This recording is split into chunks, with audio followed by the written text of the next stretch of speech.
Hello, and welcome to the Mead Hall. My name is Jay, and I'll be your host for today. And today I'm joined by my lovely team. John. Joe. Hello. And welcome again. So, we are going to be discussing, in today's main topic, the Xenos of Warhammer. That is both 40k and Kill Team and all of that jazz. And we'll be very specifically also having a little peek at legions and representation, as well as the lore side of things. But before we get onto any of that, we do have our usual segment of the Tankard Talk, in which one of our poor team members will be horrifically grilled upon their contribution to their own hobby since last time we've spoken to them. So, without further ado, we'll see you in a moment.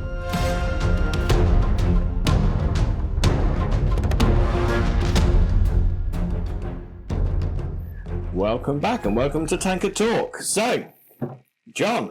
Yes. Hi, John. Hi. You have been sacrificed to the altar by Joe, actually, off camera. Thrown upon the pot. Yeah, let's talk about hobbying stuff that I've done. Yeah, let's do that. So, John, what hobby and stuff have you done? I've actually done in my peak style of I can't stay on one project for any length of time. I have finished my Terminators for Legions. They are now done. I have finished a Thunderhawk for Legions, and I have everything else technically ready to go. Legions-wise, they're based, and they have had the wash done, and it's just a case of going through now. Using panels in yellow, doing acid stripes, and every time I look at the pile, I go, No. but they're being worked through. I will say I did with the Terminators. I was like, Jamie gave me a very helpful suggestion of buy this sand, and I went, yes.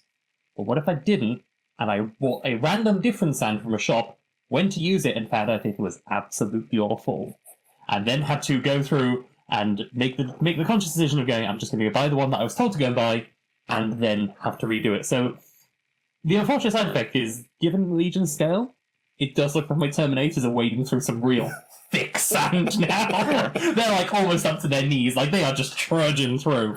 But I now have the actual like good sand for doing bases, and actually it was very easy and straightforward to do, and some recommendations of glue.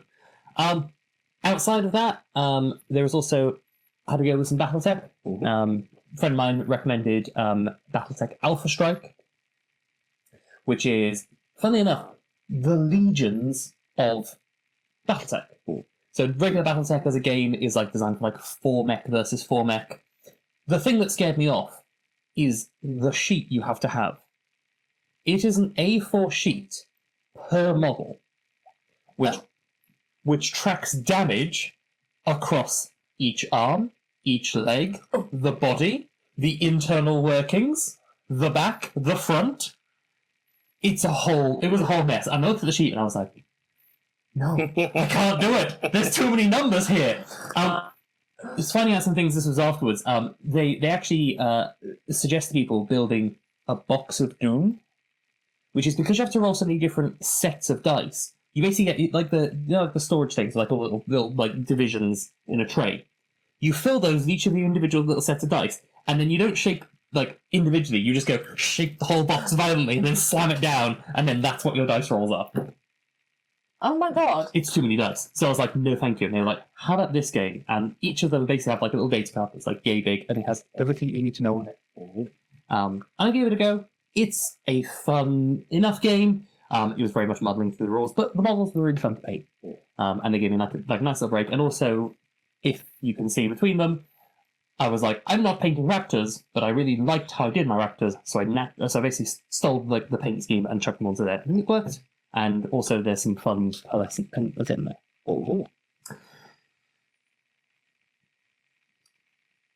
And then for 10th edition, I may have also decided to change my army. Only lightly, though. It's like a small tweak. Faction paralysis strikes again. It's more like a paint scheme paralysis, but there was a reason behind it. So Sorry. I know. Pick a lane, John. I can't. I'm physically incapable of staying in my lane. Well, my lane is apparently Black Space Marine, so that's at least easy. Well, there's at least some crossover. But there's multiple points that led to a decision to mildly modify Black Space Marines into different Black Space Marines.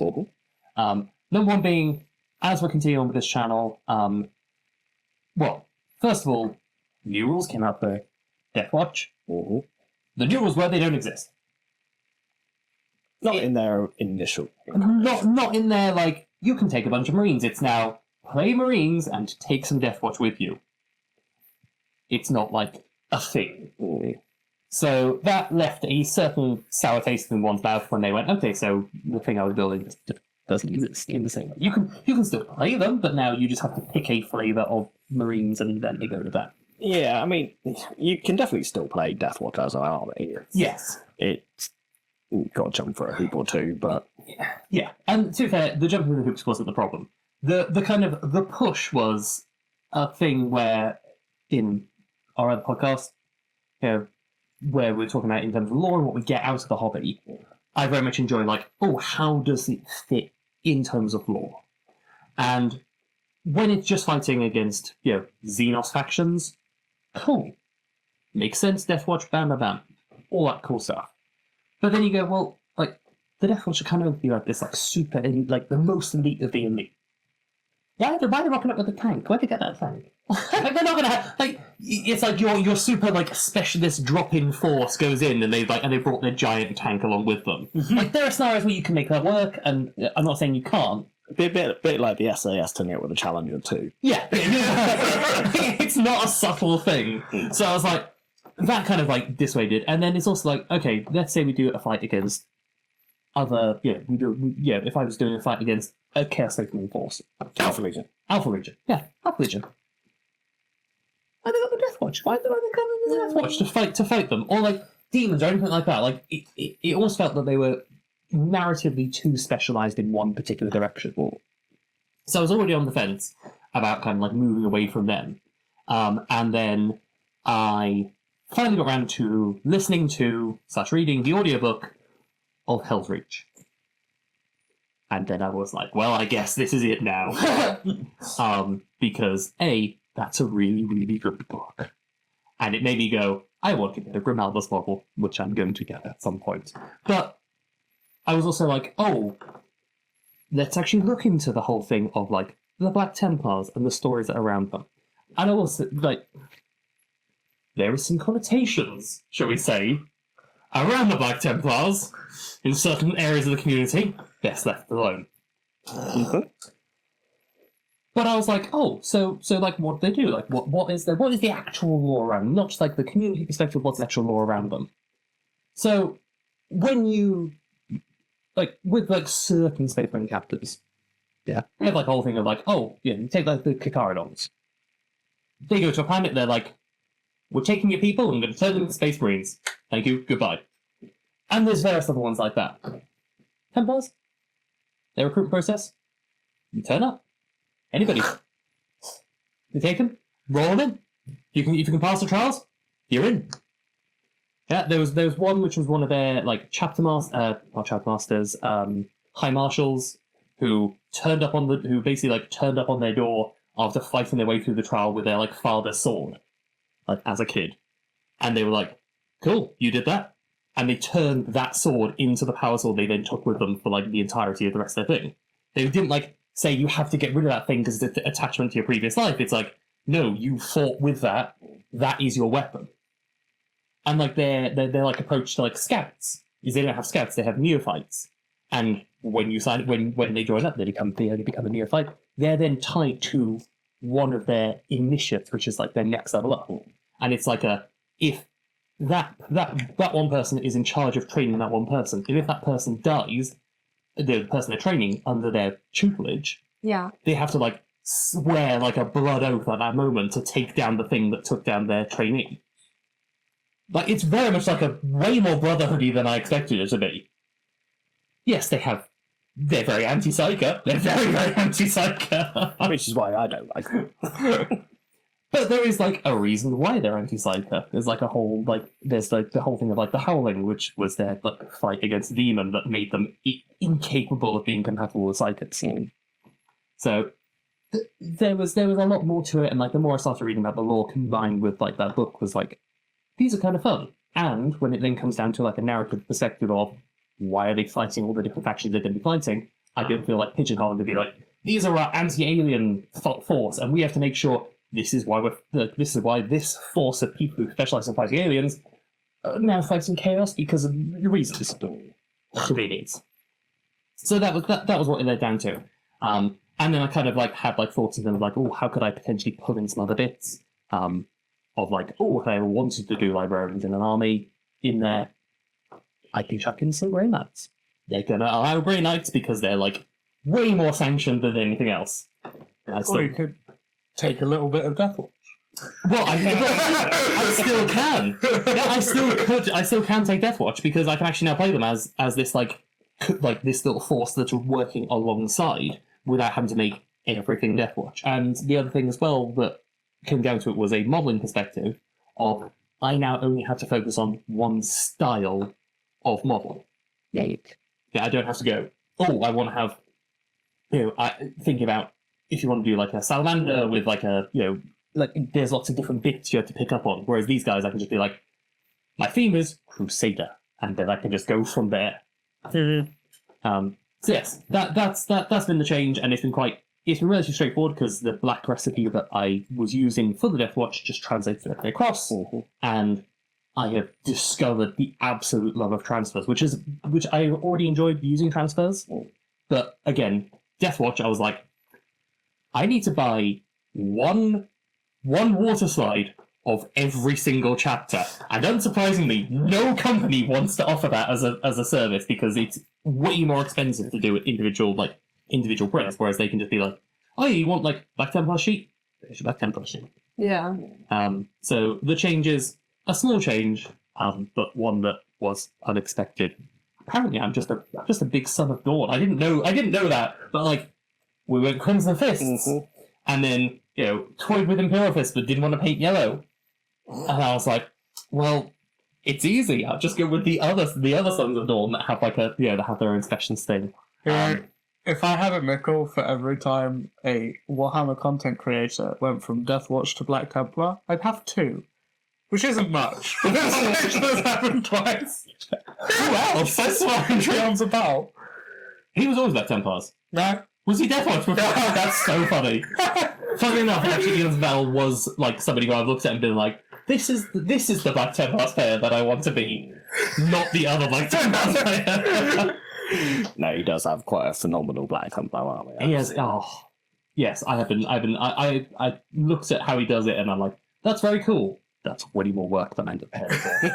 Like, you've got that down to a fine art now, and this is what you do as a job, and I will take inspiration from what you have done, but I cannot do that. The conversion work I'd love to do, but the way he paints it, no. The way he paints it is beautiful. It's beautiful, Absolutely but beautiful. It's painstakingly long-winded by the looks of it. I've got mine kind of down to like a very like nice, like fine, I'm not saying perfect, but I'm very happy with the results I get out of it.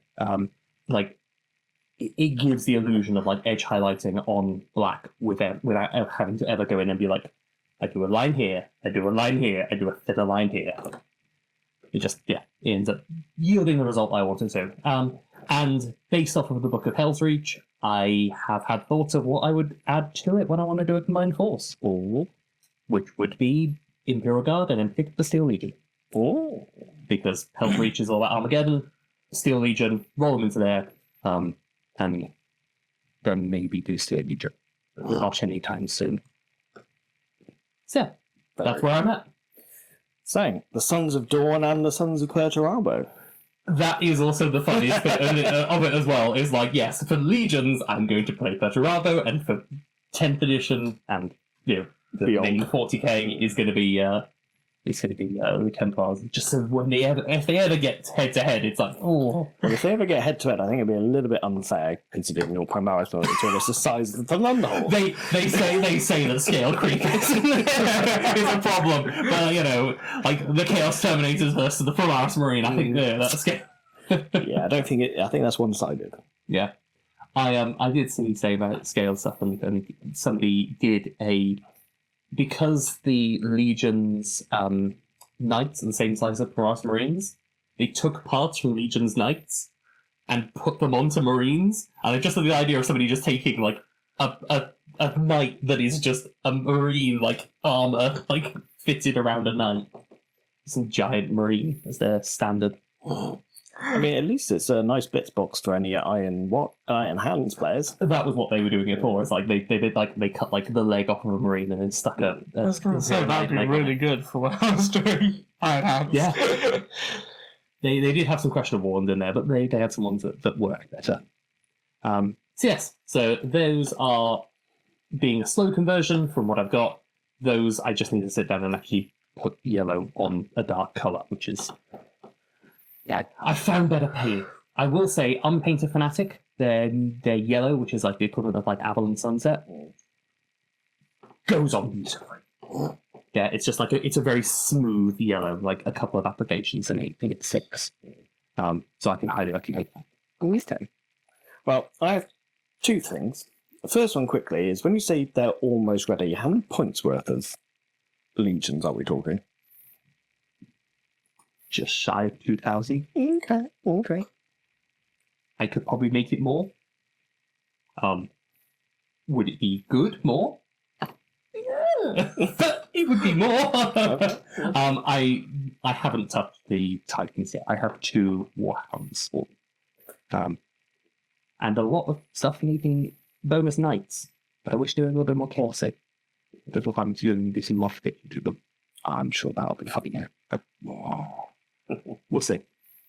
And the other point is, I think it's probably worth mentioning, because we're not sponsored by them, but they've got great products. I think it was probably worth mentioning who we got the basing sands from, because I use them on my Legion stuff as well. And I'm going to rely on you for that reference, because I have immediately forgotten. But they're good. They are very good. So for the Legion's basing, we use the Geek Gaming Scenics ready-made basing material, which I trialed because I bought a load of it to use as table dressing, but realised that because of the fine sand, it doesn't match. It becomes quite messy. Although it looks great, it's quite messy. So I boxed it all up, and I thought, I'll use that on base as what it's actually made for.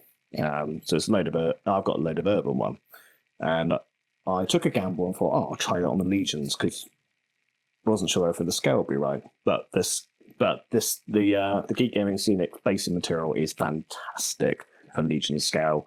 Obviously, it was initially designed for 28mm scale, but it works fantastically for Legions as well. Like they do like the small, I think they call it their small scale one. And it's like a very, very, very fine sand. Yeah. And that was the problem I had with the one that I was using. Is like the grains were so big, it wasn't sand. They were running over like boulders at that stage. Yeah. So it's a fantastic line of products. They do lots and lots and lots of stuff as well, but we can highly recommend it, having used it. Yes, not sponsored, but not sponsored. We'd like to give credit where credit's due. Absolutely. So, well, thank you very much, John. And I hope to see a Legion's army at some point. There's like a Legion's army on a sprue that has paint on it. It just needs the rest of the paint on it and it not being on a sprue. Well, we've got to get a game in at some point. We're doing a game. And we will be doing a recorded game of Legion at some point, hopefully this year. So I've got to do it. I've done the bottom my Thunderhawks to put the screw in the bottom and... that's not my problem. I've done all mine. Well, I don't have the things for it. It might just be paint. I'm going to accuse you of having not enough paints, but I feel like actually I have less paints now on mine than yours does. I've got 9 paints now. Oh, God. I've got... Not 9 paints. Oh, no, I'm now the problem. I mean, I could cheat because I've got 3 different colour schemes. So, That's true. okay, cool. Yes. So, that'll be it for Tankard Talk for today then. So, without further ado, we're going to go over to our main segment and start talking about the Xenos. See you in a moment.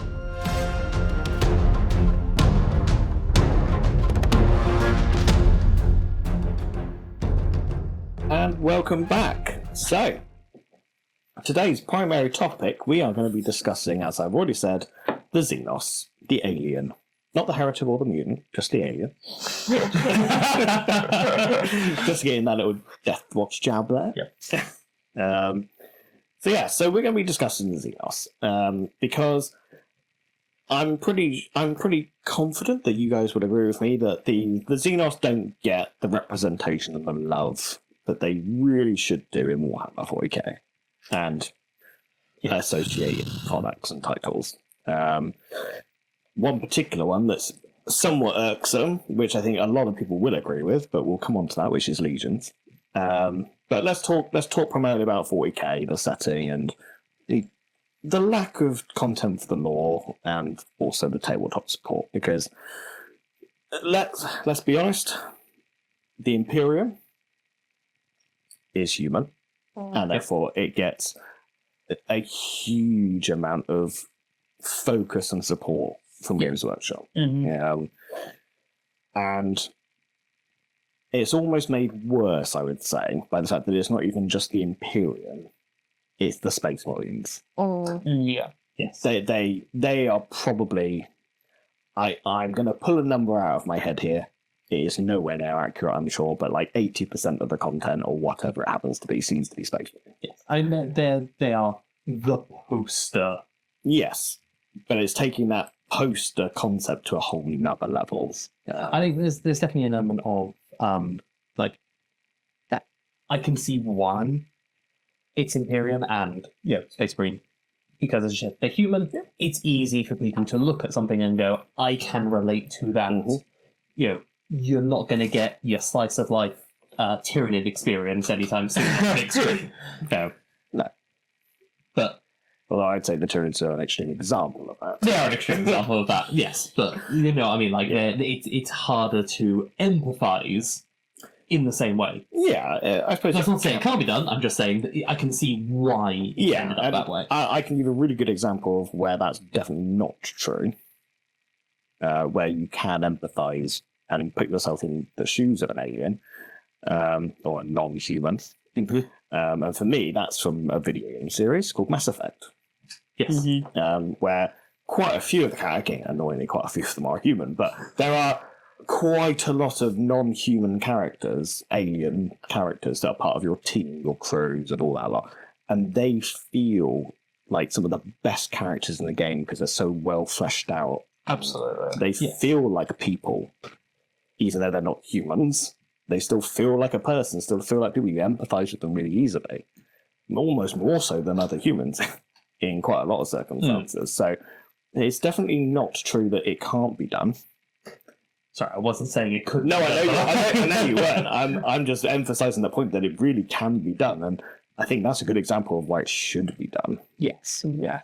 I think part of the issue is sort of not trying to flesh them out as much. Like, to a degree. It's like there are so many books about Space Marines. You count on one hand the amount of good Eldar books. I don't think there's even, like, I know Tyranids are not really sentient, but there's not really a book that's...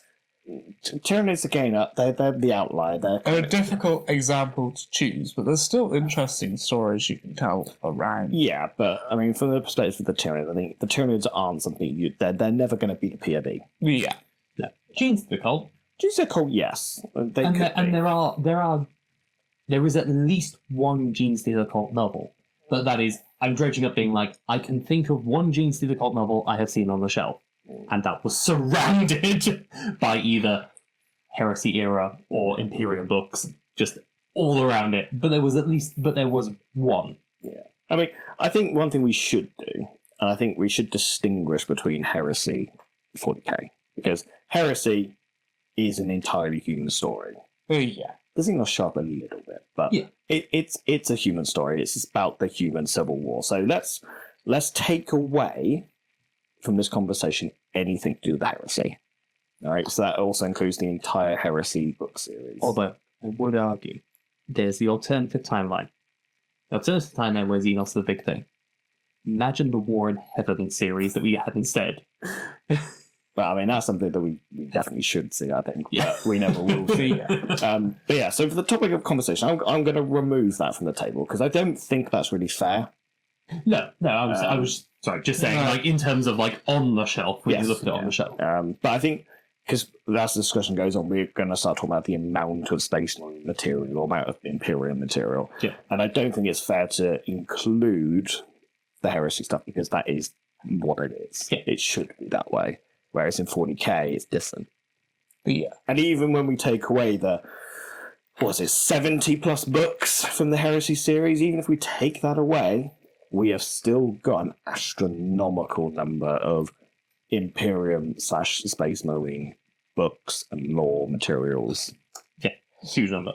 Even within, like, game alone, without thinking of, like, lore books or anything, Space Marines get sub-factions that have entire codexes, whereas every other sub-faction is kind of just, like, part of the codex, which works It's perfectly fine. fine that you get the Space Marine Codex, the Dark Ages Codex, the Black Templars Codex, the Space Wolf Codex, and the Blood Angels Codex, and previously the Death Watch Codex. And technically the Grey Knight I was Codex. going to say Grey Knight. It's fine that one aspect of it gets 7 codexes. Correct me if I'm wrong, but isn't it on the website as well? You've got Imperium and Space Marines. Oh yeah, Yeah. they are a separate thing. So even on their own website, they're like, yeah, no, that Space Marines are so big, they've got to have their own section.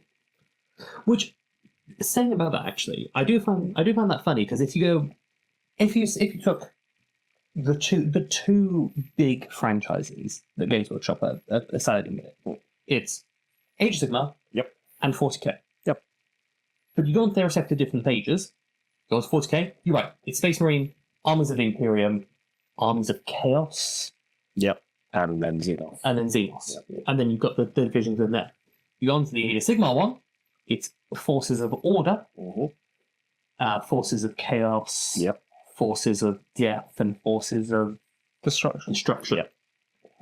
Your Stormcaster in that Forces of Order, they're not like separated. They're not made their own little special section. They are rolled into that. Yeah, again, I think that kind of lends to that whole concept of the Stormcast are the poster boys of AOS, but they're a poster boy. Like, but they're not the focus. yeah. of AOS. They'll get new models every edition, and they'll be in that box because they're the poster box. But everyone else is getting a good chunk of models as well. Yeah, because I have to say, whenever I've looked at AOS, and I'm not an AOS player, I don't like the idea of it. I'm a bit of a old fantasy person. That's my thing, even though I don't do the new one, but that's on the point. The new old world. The new old world. Every time I see something about AOS, I don't always just see Stormcast turn up. Yeah. It's not just here's something and then Stormcast, or here's Stormcast and then someone else gets something. It's always someone else who's in the limelight constantly. It's like the new edition felt very much like, here's your new Skaven, and we've got Stormcast. Whereas 10th edition was, here's new Terminators, and Tyranids get something as well. Yeah. You know, it was like the advertising was completely different, even though the starter boxes were probably points-wise and model-wise probably equivalently like the same of the new things.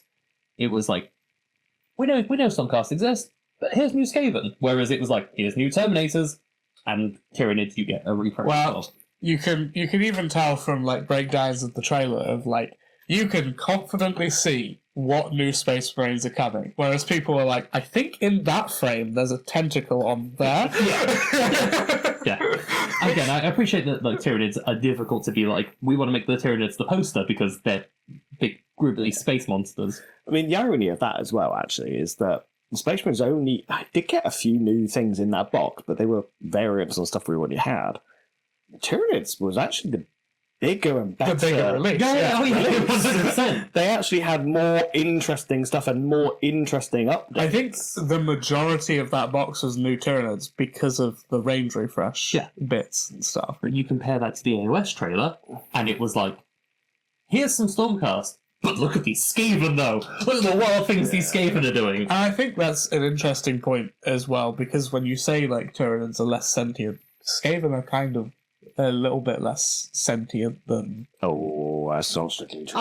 like. They built they're war very machines. clever. They're very clever. Okay, I don't know. I don't know my Skaven lore. There was a thing that I was reading. I think it was in the Skaven Wars, whatever their codex is. I don't think it's called a codex. I don't know about AOS, but in the old world it was army books. Whatever it is. But that trailer would be a good way to do something less sentient like Tyranids in a way that like makes sense. So all they had to do is not set it in the dark and actually show us the models. Yeah. I get the vibe they were kind of going with like a wool junk off planet, like things like jumping out, but yeah.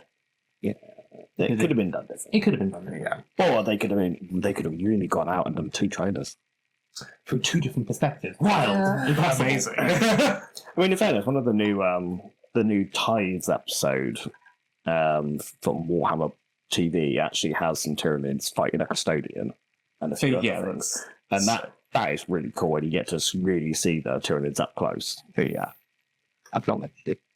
Although I know various to that already. But yes. So in terms of it, like within 40K, we can very much agree that Space Marines get the lion's share of everything. I was just very quickly kind of looking at it just so I can get a quick number on here. There is a book series. This is not Horus Heresy related. There is a book series called specific Space Marine Battles.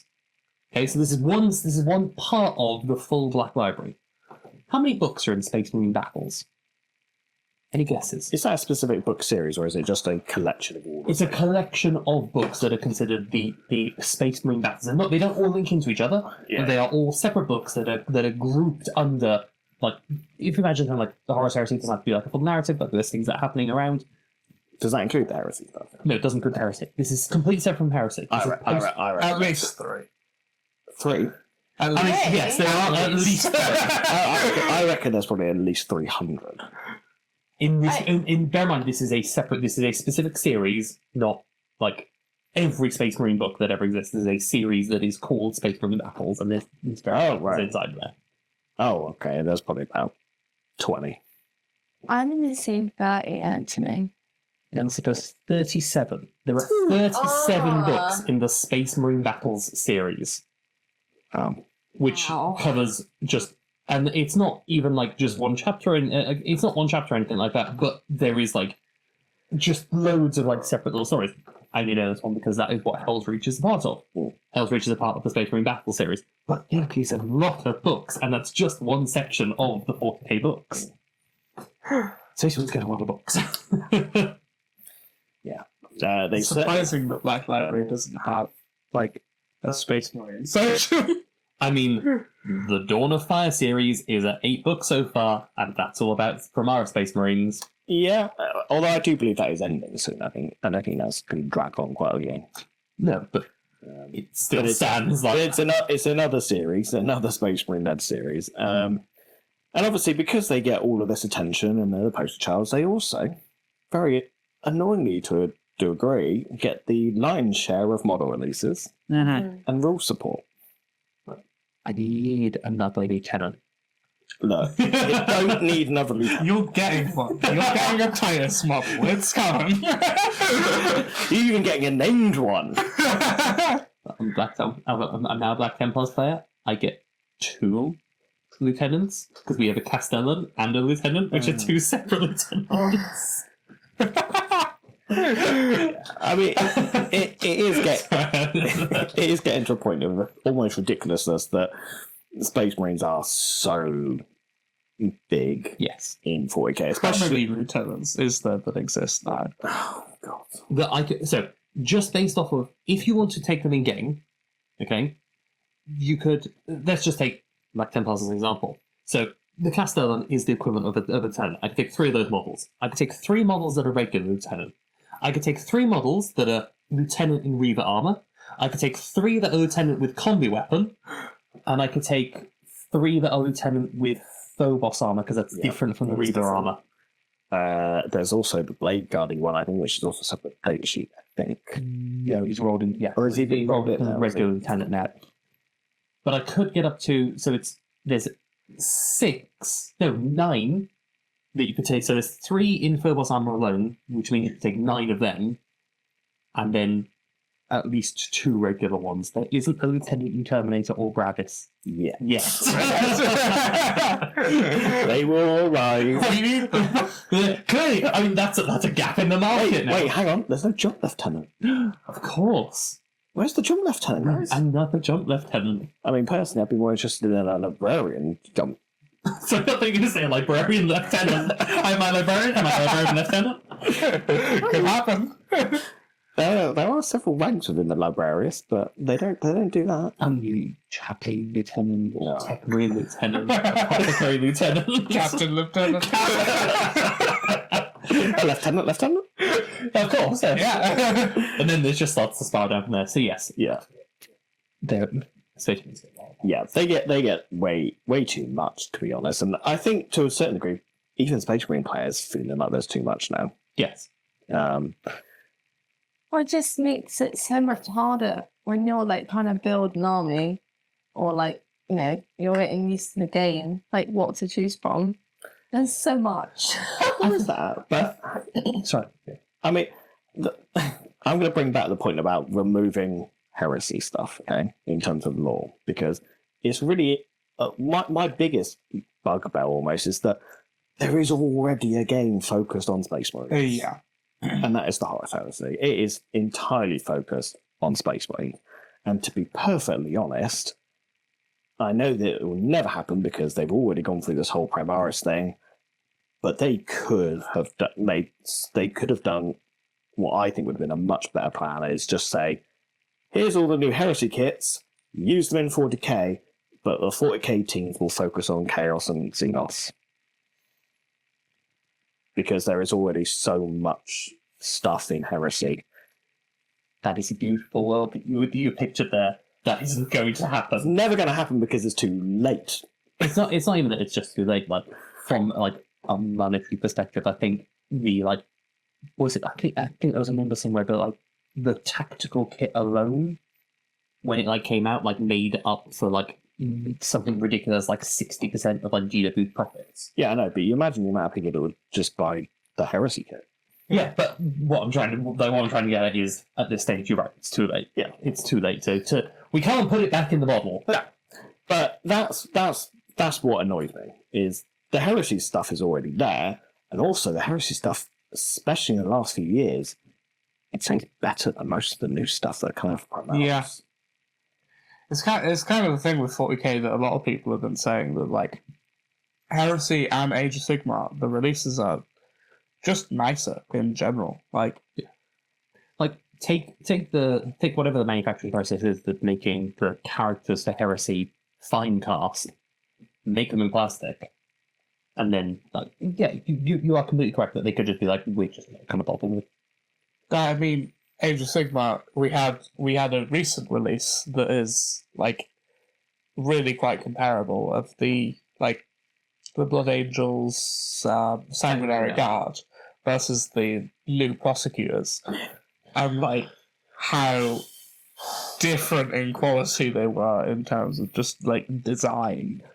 Hey, go out and bloody just play it because like that was a rough release. Yeah. I mean, I don't think the models are that bad. It's just the fact that they lack so much of that special sauce. The fact that they're just jump marines. Yeah.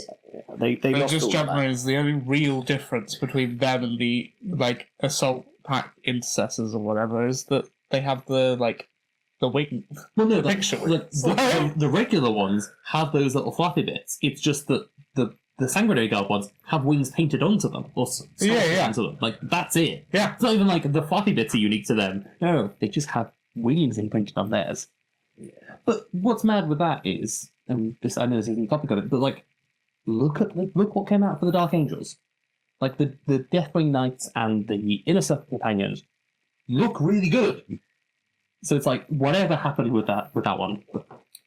Yeah, I mean, I don't want to sit here and sort of bash the designers and stuff like that. Yeah, I think there was definitely some questionable decisions made in certain releases, particularly for Space Marines in the last couple of years. But that kind of just goes to my whole point of, well, the Heresy team seems to be doing really well at this, so we should have just let them take the reins on that and keep the guys in 40k on the stuff that they should be doing. Some more epic for Xenos. Yeah, because at the end of the day, you've got to imagine that they've got a team, obviously working on Heresy, which is all Space Marine. The teams that are working in 40k though, they've got to dedicate time to Space Marines that another team's already doing. Yeah. What's the point? I forget, did Holmwood want to get an update? Yes. Yes. Yeah. Yes, all the only small mods that haven't done an update yet are gargoyles. Yeah. Yes. Hormagons, Termagants, and like Termagants got 2 updates because they got the push They fit, got the push fit. and then They got the ones with the extra guns. Yeah. which is funny that Marines didn't get that. Like Marines was like, here's your new furnace unit. Be like, did you get a multi-part? Be like, no. I mean, ironically, that does go against our point. That does go against the point, But but that's what you call the exception that proves the rule. yes. Yeah.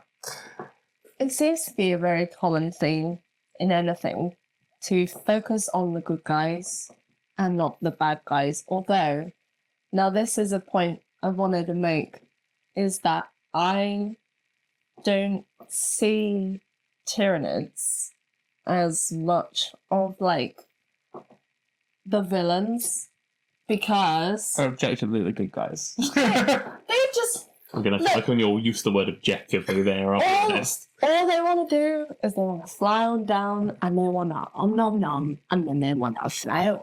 That's all they want to do. They're animals. They want to eat. They want to poop Eat and and then they want to survive. go. Do you want to take this one or should I take this one? No, They want no, to eat and survive. That's all they I'm want. so glad that I've got Joe in my corner with me right now. I'm going to say that we're not going to have this argument on this podcast because it's a lengthy one. You agree with me, don't you? No, I don't, not at all. Because the Tyranids are definitely a bioweapon and therefore not natural, and therefore they don't count as animals as far as I'm concerned. They also, it's not the Tyranids yet. Just on like the nids that go down on like the ground level are designed to clear the planet so that the hive ship can come down and melt the planet and then take it away. Just hungry. You're kind of half right, half Like half right, half Yeah, right. but because the Ripplers actually go around and eat everything and Oh. turn themselves into puddles. Yeah. But yeah, like I said, half right. like I said, they wanna Still nom just nom hungry. nom and then fly away.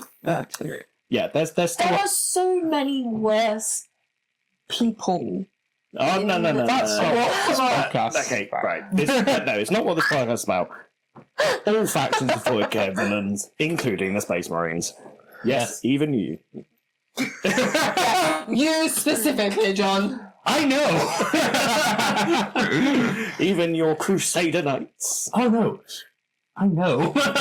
Just because they're brotherhoods. No. I could try and argue more if I was a Salamanders player. Even the Salamanders are not good. That's what I mean. It's like you could try and argue more with Salamanders. No. It's like it's like trying to argue that you're the good guys in any way, shape, or form if you're a Night Lords player.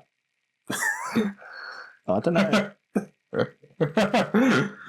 There was no other way, as a famous one of their lot said. Yeah. So we're not discussing the goods and bads of No, no, factions. We got way off topic there. To go back, okay.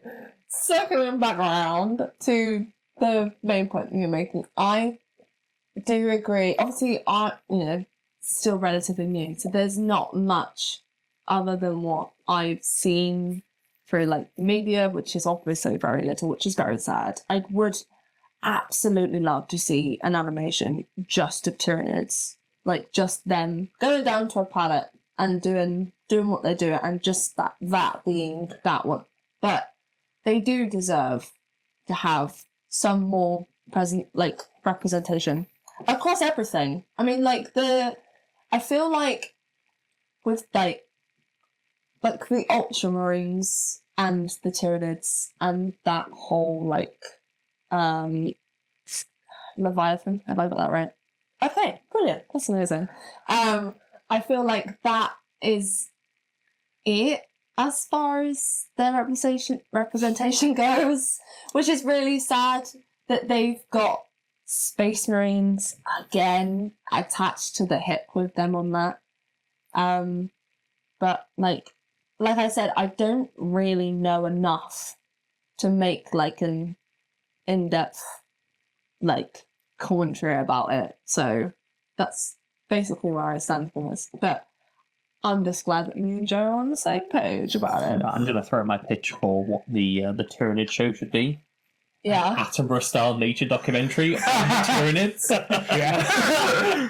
Because like you don't need them to then have like a character. The character comes out through this nature documentary that you do about the Nids. I would watch that. Do you know what? I think that would be hilarious, but I also think it should be done from the orc perspective. What, an orc narrator narrating about Yeah. beautiful. Like you could do it if you did it as like a Mechanicus guy, but I by far prefer the idea of it's like an orc narrator trying to narrate what Tyranids are doing. And here we have the Carnifex bashing through some Imperial tanks. Look at those boobies run. Oh, I hate that voice so much. I hate it. When so one of us needs to learn animation so we can make this. But no, I've got back to a little bit more of a serious point. There are a couple of Tyranid things that aren't Tyranids versus Space Marines. In fact, again, Warhammer TV, Hammer and Bolter series, there are 2 episodes which feature the Tyranids, neither of which are Space Marine focused. One of them is Genes to the Cults, Yes. and the other one is versus the Cadians. Yes. Oh, I remember. So those are quite good representations, and I think one thing I'm going to institute as part of this conversation is I think we need to move away from the Tyranids. Yeah. Because the Tyranids, you really can't have them as the protagonist of a story. It won't work. They are Not- set not- up to be nameless bad guys. Yeah, and at the end of the day, the only way that's going to ever change is if the hive mind concept becomes more of like a sentient thing, but then I don't think Games Workshop would ever go there with them anyway, because that would humanise them. And that kind of defeats the point. Yeah. So I think we should put Tyranids aside and now start focusing more on people, and I'm going to say word people, like Necrons, Tau, Kroot, Votan, kind of, Drakari, Aeldari. Ugh. Sorry, both of those last ones. No, not at all. Am I missing any more Xenos? I mean, Genes to the Cults, I think we could potentially talk about, but again, they skirt the line between humans. They're mutants, aren't they? Yeah, kind of. Kind of. Like in a messy way. Yeah. Yeah. But I mean, I can't think of any more off the top of my head. Come on. Oh, orcs. There you go. Orcs. But again, I mean, that's actually not very many. No. Not very many. There's not that much to focus on. And I mean, the previous edition, you at least know to say Aeldari, Harlequins, and then they went no more for you. Yeah. Oh, and I've got you now. GW didn't. I've only got 3 models up there. that is you can get the entire Inari range in 3 models. Yeah. But yes, so anyway. Again, highlighting how underrepresented like an entire storyline has been. Yep. Which was meant to be this like huge thing, this huge change for the Aeldari, like this birth of a new god. And it's just kind of been here's a little footnote for a little bit. Oh, Gilman's back. Okay, cool. Yeah, and that's really the problem, isn't it? It was the footnote to Gilliman's return. Yeah, it was like here is the most significant storyline in the Aeldari is a footnote to a big space marine coming back. I mean, one of the ones that really annoys me is the return of the Silent King. Should have been a massive event. Should have been huge. Yeah. Because this is the leader of the species that fought the old ones and won, had conquered his own gods, and literally is probably, in terms of power, the equivalent of the Emperor of Mankind. Mm-hmm. In terms of power he controlled, whether he physically had the same power and was irrelevant. That him coming back should have been massive. Not really heard anything about it since he's come back. Like the book. Nope, no books, nothing. He barely gets mentioned. Which is so it sucks because that whole concept of him, and I mean, I have my feelings about Necrons, but that's only because Jane policy. I Stab her on Necrons, I find the whole concept of Necrons in general very fascinating because, you know, they're sentient machines, basically. And the Silent King, like you say, should be much of a bigger, scarier bad guy than he is. Yes. And his model is gorgeous. One And of the best. yeah, It's and okay, it's just but- like, I mean, we saw it in Warhammer World, didn't we? I mean, it's just like, it's incredible. So the fact that has had nothing, like not even like, it's just crickets in the wind. Like it's a little bit frustrating.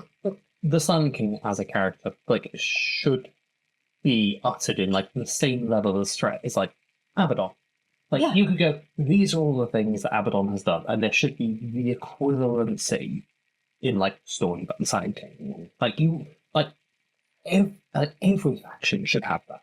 Yeah, every faction should have at least one, probably multiple characters that have the same gravitas as the Primarch. It's like the Phoenix Lords in Eldar. It's like they are supposed to be on level playing field Well, with Primarchs. You like, look at Azamon.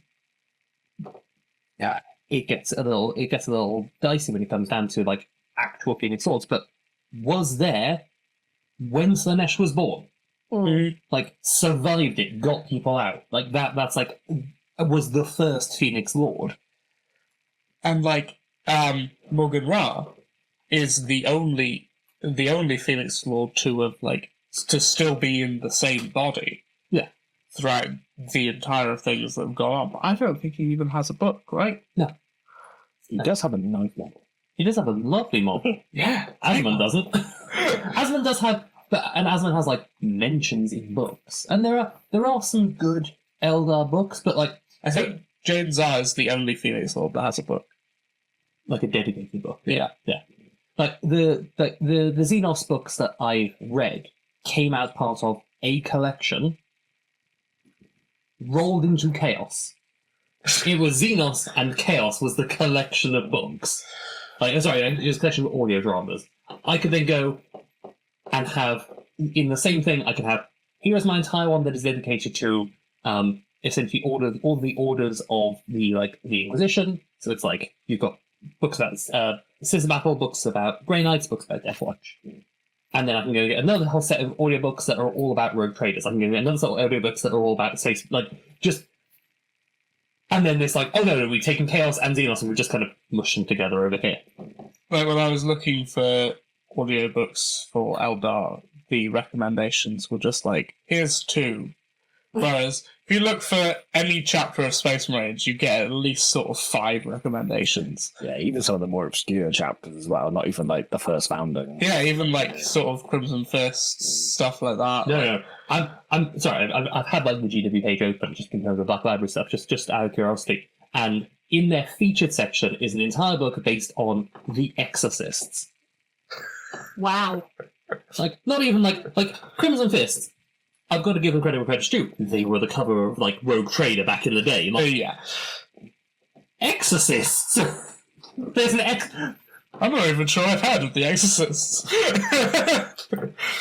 I have for my sins, but like, you know. There's just no, like, level playing field, is there? It's like they cram everything into one corner, and then it's like, because I guess out of that entire group of Xenos that we're talking about, Necrons are probably the only ones to have even close to representation like Space Marines do. Well, I'd probably say Eldar are probably closer. Eldar get more models. They get more screen time. And they get more screen time. in a lot of Because representations. they're easy to... Yeah, they're easy to do. whether they're the focus or not, they turn up more. Whereas I think Necrons have become more popular, Yes. particularly after a couple of really, really good audio books that have come out. Really good The books. Twice Dead Kings, and I haven't read it yet, but The Infinite and the Divine, which I've heard is phenomenal. Pure comedy. But again, goes to prove the point that it can work, and it does work. The thing that you're... So, breaking down the factions, let's look at the Aeldari. I don't know how they have managed to, like, just fail to, like, do the whole, like, potential that you have behind the Aeldari. Because you've got...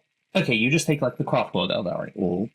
You've got, like, all these things of, like, different Phoenix Lords and the different, aspects that you could do. You could do aspect horror stories. There's loads of interesting things you could do there. And there's also all these different craft worlds that have very kind of different ideologies. Then you've got the Harlequins, which is an entirely separate thing, and there are actually some quite good little like audio books, audio dramas that I've listened to, which are about the Harlequins, and like they're quite good fun, and they have like a very kind of like different view on things. How have we not had Exodites? Like, just genuinely. Like, you go, oh, in the setting, we have elves that ride around on giant dinosaurs. I'm like, okay, can we see them? Can we hear about them? Like, you can have an animation that features an Exodite, and it's called the Exodite. Cool, what's it about? So, oh, okay. So can we have them in a book? I'm like, yes, you can have them in a book. What's it about? A Tyranid invasion of an Exodite planet. Cool, okay. Or you can have them as the beginning of another book, and then they're never mentioned again. I don't know how we don't have the, like, you know, even if it was just down to, like, you take the Eldar book and you split it into 3. Like, how that hasn't happened of just, like, here is your craft world, here is your Harlequins, here is your extract. Yeah, you know, And that's 3 compared to our Space Marine 7! yeah. Yep. It's kind of nuts when you look at it and be like, how? It's kind of almost like they treat Xenos as like one faction. Yes. Like they treat it like it's the equivalent of Space Marines. But unlike, say, Space Marines or Chaos, you can't soup them. Like, narratively, this just doesn't happen. No, there's no way you're getting It's like, Orks to fight with Eldar. No. you know, we've got the Imperium faction, which is, you know, theoretically, yes, competitive gaming and stuff like that. You wouldn't do it, but it's saying more casual games would be it's quite cool. And we've often talked about, you know, having knights fighting with Space Marines with guard on the table as well, and it would just look cool and it's very thematic. But Xenos don't do that. No. I think as well there's something to be said about like the popularity of the models and things with correlating to how the lore was, like how the lore is, because like it does play a part in it. It can play a part in it. I didn't have any interest in Necrons at all until I read Twice Dead King, and like I still am not going to collect a Necrons army, but it made me see them as, instead of just like Terminator robot type thing, as like actually having lore and personality and things. It's like not something I'd really thought of looking from the outside in, not sort of knowing. There's it's definitely like just kind of like looking at like how they approach it. It very much kind of feels like one Xenos faction will get a big focus, and then maybe throughout an edition another one will as well. Like the Leagues of Votan. That is a faction that has been out since mid-9-ish. Well, it's right at the end. Towards it. Okay, so but that's what? How long has that been since they came out? I want to say about 2 years. Okay. We are just now getting a book. Well, And that's like this entire faction that has been brought into it. Yes, they were previously around, but they didn't have books back then, and it's not the same faction in any shape or form. And now we're just finally going to get a book about them. Like, how it's got to that stage, like we've had how many other books between here and between there and there that have been about factions that are very well established, and as you said, you didn't get Necrons, but you had appreciation for Necrons based off of that book. Yeah. It's nuts that they didn't think, oh, we've got this new army coming out, let's get a book, because people might read the book and then be interested in getting an army. Like, I genuinely, and if you were already playing Necrons and had kind of other plans, reading Twice Dead King and things, I'd be like, I get Necrons. That's really cool, like, have like the ability to kind of those things that you listen to and the books that you read and that kind of engagement to be like, oh, I now want to know like more about it. And you could do like book release characters with it as well, which is like the book release characters are arguably some of the best models. Yeah. Is the 40k range. Like, I will say that new briefly saying about book one's the sister's book character. so good. So good. So good. Insanely good. But like you don't like I would have, even though I don't collect Necrons, I'd have thought a old tech model just immediately. It was old tech, wasn't it? Yes. Yeah. Like I've just been like, yes. Yeah. I need that little representation that I've got on there. And like that's like a slightly disappointing thing is I can go and having just finished listening to Hell's Reach, I can now go and buy a Grimaldus model, and it comes with the 3 artifacts that he has at the end of the book, which have like big plot significance. And I can be like, here's my favorite plot. Could do that if it's a Xenos faction. I'm not going to get my little character that I read in that book. No. You can buy James R. I can buy James R, but James R was already there. I think there is. I know of at least one orc model you could buy as part of a book release. To be fair, it's I was in Brutal and Cunning. Yeah. That's the only one I know of off the top of my head. Yeah, but like compare that to what we've had from there's a local shop to me, and they still have a stack of Captain Millennius or Nullius, whatever it is, the white consoles guy who was a book character. Yeah. They've got a little stack of them like that because nobody's read that book and was like, I need to go and get myself that Captain model. Yeah. There's definitely a problem there. Yeah. Okay, well, we've discussed that there is a problem. There is a problem. There is a problem. So let's fix it. So let's fix it. Yeah. So how would we fix the problem? More animations.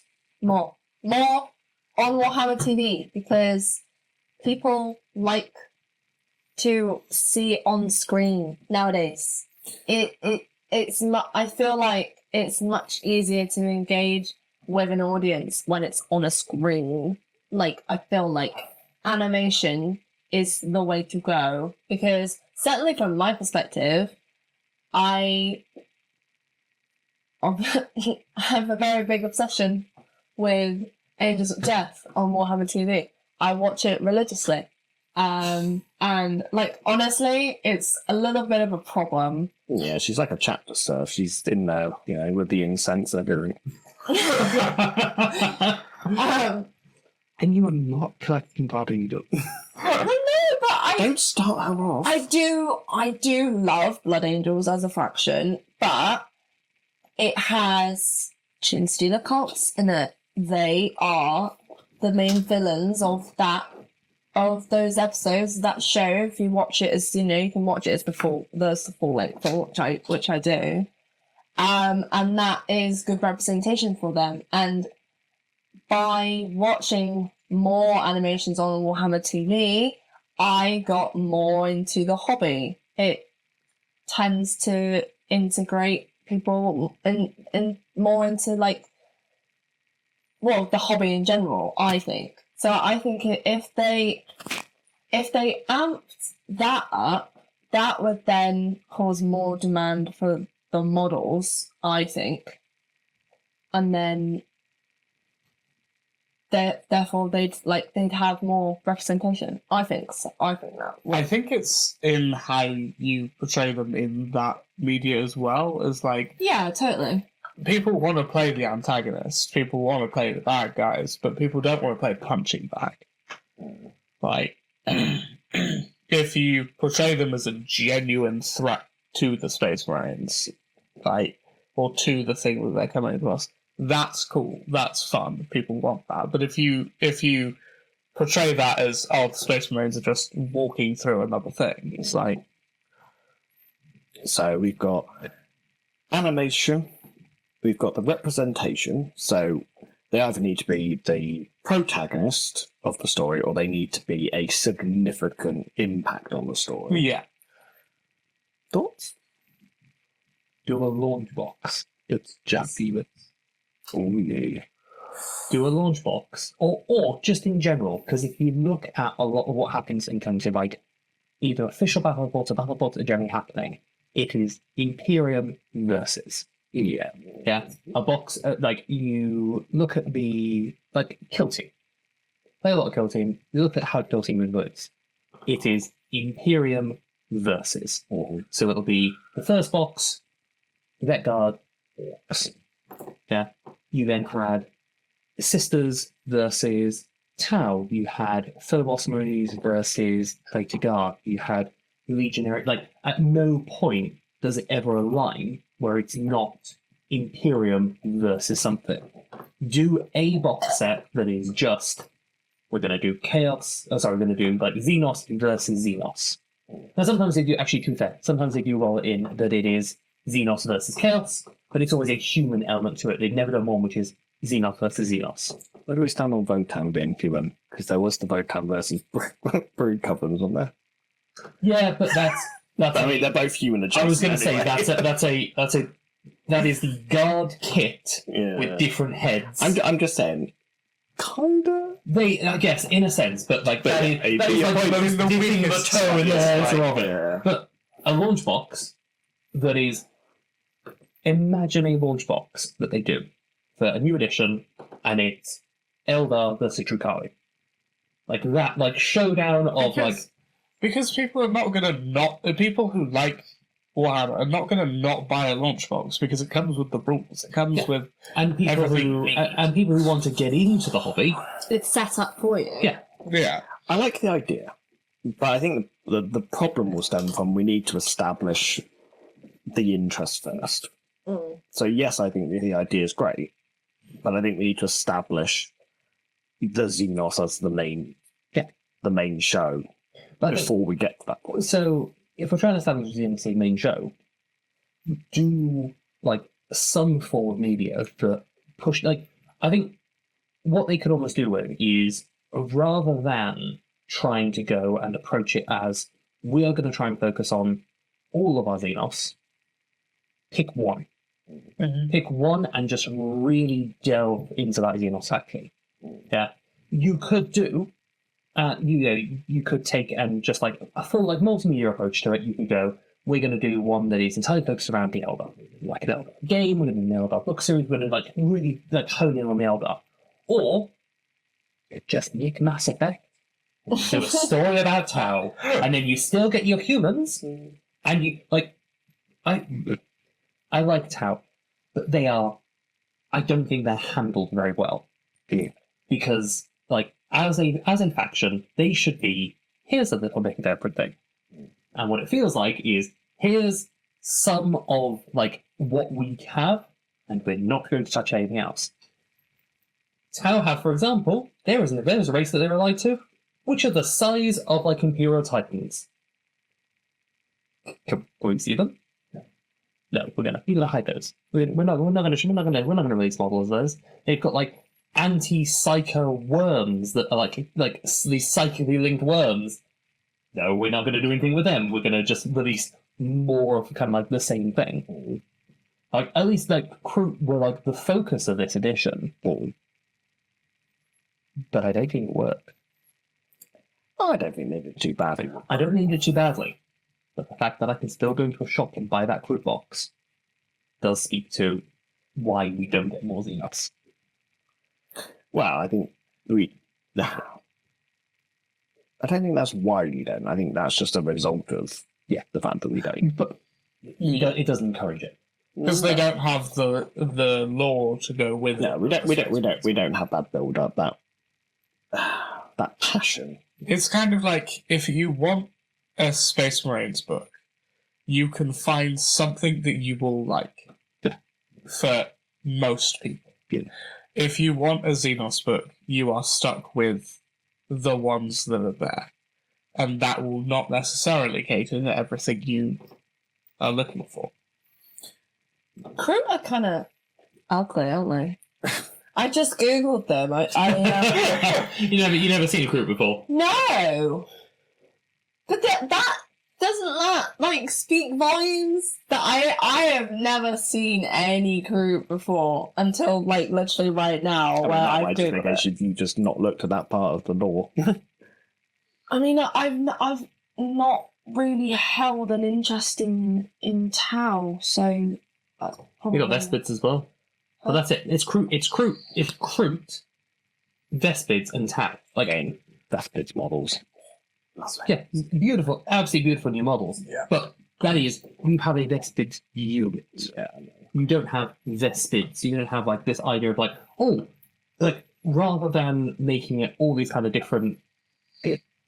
If Tau had the same experience as Space Terrans, They should be like an Imperium equivalent. They should In factions. that vein, you know that the Ultramarines, the Blood Angels, White Scars, you know they're all different. Everyone who has even the most passing interest in Warhammer can identify that's different. Most people who are perhaps big fans of Warhammer might not know that Tau have these other different branches in them. the Tau Torellians. Yeah, Yeah. that is a blank look. They are mercenary dog soldiers, lizard dog soldiers that they have. Nothing.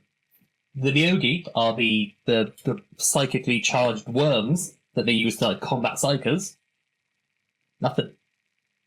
You could do your Mass Effect story of here's this little collection of different races that all kind of come together to do this thing. Do you know what? That gives me an idea.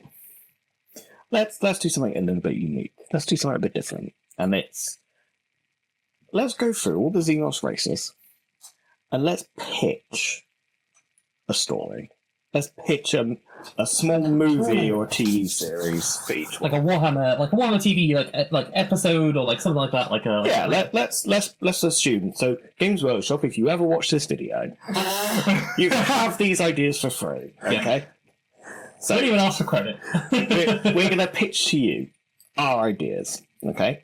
So let's go down the list. I'm going to rely on you, John, because you've got your. I have the list of Xenos armies open. So let's assume we're going to go based off Xenos armies that they sell at this moment in time. Yes, let's do that. Okay, so first on the list, Aeldari. Okay. So should we all pitch an idea? Can you give me a brief rundown of what Aeldari are? Space elves. That's it. Are they the They're the nice ones. Okay, then we're good. The other ones are coming up next. We'll do this afterwards. They do. They fall into most of the elf traits, those and things. Yeah. I would. I think my pitch for an interesting Aeldari story would there's I think there's potential a couple, and there was a. Let's go with one, because we've all got to have a turn. I would say that it would be an interesting one to see because their whole thing is they have a lot of they focus on different pathways. The whole thing with the Aeldari, because of the length of time they live, they have to keep themselves engaged in different activities because they found that if they got bored, bad things happen. See Birth of a Chaos God. So it would be following one Aeldari as they kind of go through all these different aspects. It's almost kind of they're trying to find their path, and it's following this one Eldar kind of through. They go and they're guardians for a brief period of time. They have that experience. They're a Die Avenger for a period of time, and it's kind of them trying to find their path as they kind of go through their craft work. Yeah. That'd be my story. And before they kind of finally then settle on one, and you can have this kind of maybe you tie it in. If we're trying to do tie-ins, there's a range refresh that they do for say the Shining Spears, which are their jet black ones, and they finally find their place on that, and then that can be kind of Shining Spears are really exciting, and there's a new set of models for Shining Spears.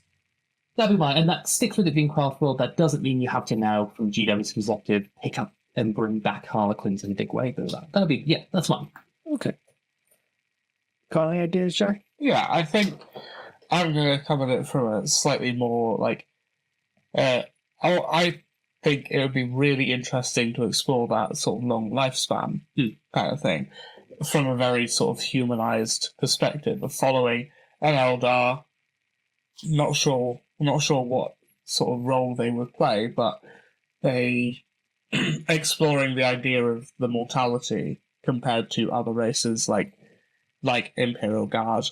The sort of that idea of the Eldar goes through life and like makes different friends, makes different connections, and watches them all like Die. get old and die while they just stay as they are, and sort of the effects that has, and that sort of thing. Got an idea? I just imagine, like, as a side note quickly, I just imagine living that long would just be horrifying. That might. It's okay, it's 40k, nobody needs that long. But yeah, I like the idea of and that's how I like kind of all got the same idea, but like I kind of like the idea of following one. Do you say Eldar? Is that one singular space elf? Is that what you say? Okay. Like one specific Eldar who's like a collector, who they like hop around life, like finding like different artifacts or like things of value, like, and they've got like a fortress of like loads of like different stuff that they've collected, and then they pick the wrong thing, and it just happens to be like a big bad or like whatever, and then they get hunted down and their entire collection. You know what I mean? Okay. Well, I'll take a slightly different approach. I'm gonna present us. I've got an idea for a story, which I know it's kind of based on something that does exist in 40k, but we'll do it in. It might be in a 30k story or something. But we'll take the idea of the Eldar Farseers, the people who can see into the future, and you're gonna have a storyline. Maybe it's a series where you follow this Farseer through his sort of on his craft world, his home craft world, and he gets a vision of some catastrophic calamity that's going to befall his craft world. And he also foresees a way to prevent it, which is to manipulate another faction into basically interceding this calamity. Maybe it's a Tyranid hive fleet that's come into his craft world, and he has to, or she has to, convince another faction, maybe an Imperium, trade fleet or something, to get in the way. So the storyline's going to be, she's the hero of her people, but the villain of the human story. Right. So that way you get that grimdark aspect that is common in 40k. Yeah. I think the kind of be briefly connected with just one other little tidbit. Go on then. I think it could be a really with the Eldar, the Wraith Knights, the big ones, like they require both a human and spirit pilot in order to operate. And I think there could be something in kind of like a very like an interesting kind of like dynamic of like how maybe it's like it wasn't like a spirit that kind of like was like friends with them or like something like that, where they're like having to kind of like prove themselves. It's like a kind of like they're coming together to solve some big kind of crisis. In there, there's lots of potential kind of avenues to go down with there. There you go. There's 4. 5 Okay. if you want to count that a little bonus one. Yep. Okie dokie. Next one, Drukhari. This is going to be an interesting one. Drukhari is a hard one. It is very hard one. Because they are like, I think even people who play Drukhari don't think that they're the good guys. Like, and They're disgusting. They are disgusting. They don't have to be the protagonist or whatever we're talking about. no, but I think it helps to kind of like to have that thing that you're following, and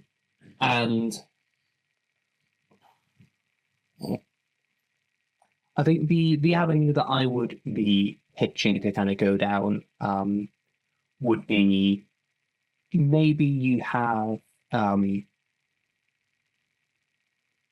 it ties in a little bit with like an Imperium aspect, that you have essentially like a rogue trader or like a kind of like somebody who's like sanctioned in something like the Imperium, who's like, we're gonna help this like witch who is in the gladiatorial things. They're like trying to like get them to like kind of climb up the ranks for some like reason that they have. And it's like kind of like exploring that whole kind of like the gladiatorial kind of aspect was also there, like manipulating the background to get their person from the top, so maybe you can like take out the like the persons at the very, very top of this. Like when they're finally grounded audience, it's like a assassination kind of like affair thing.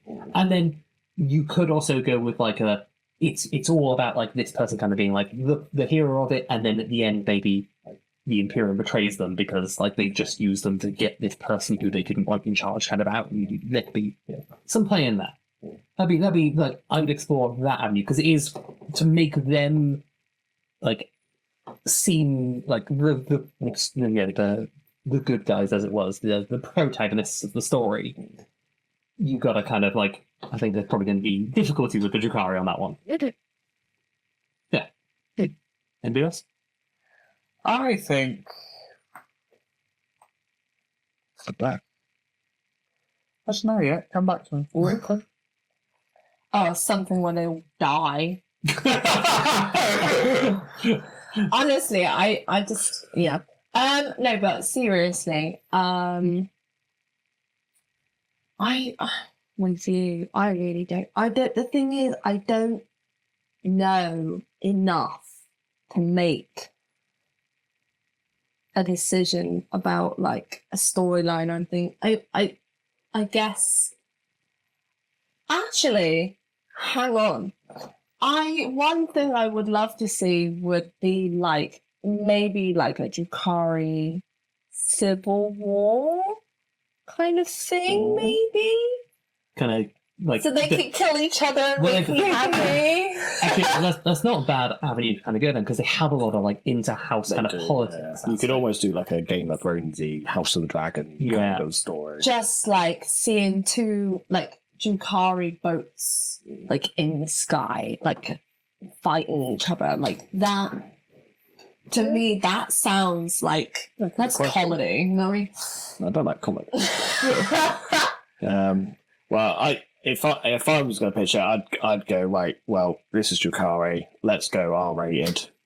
Let's appeal to the people who like horror movies, and let's do something with the homunculi covered and stuff, and do some real body horror stuff.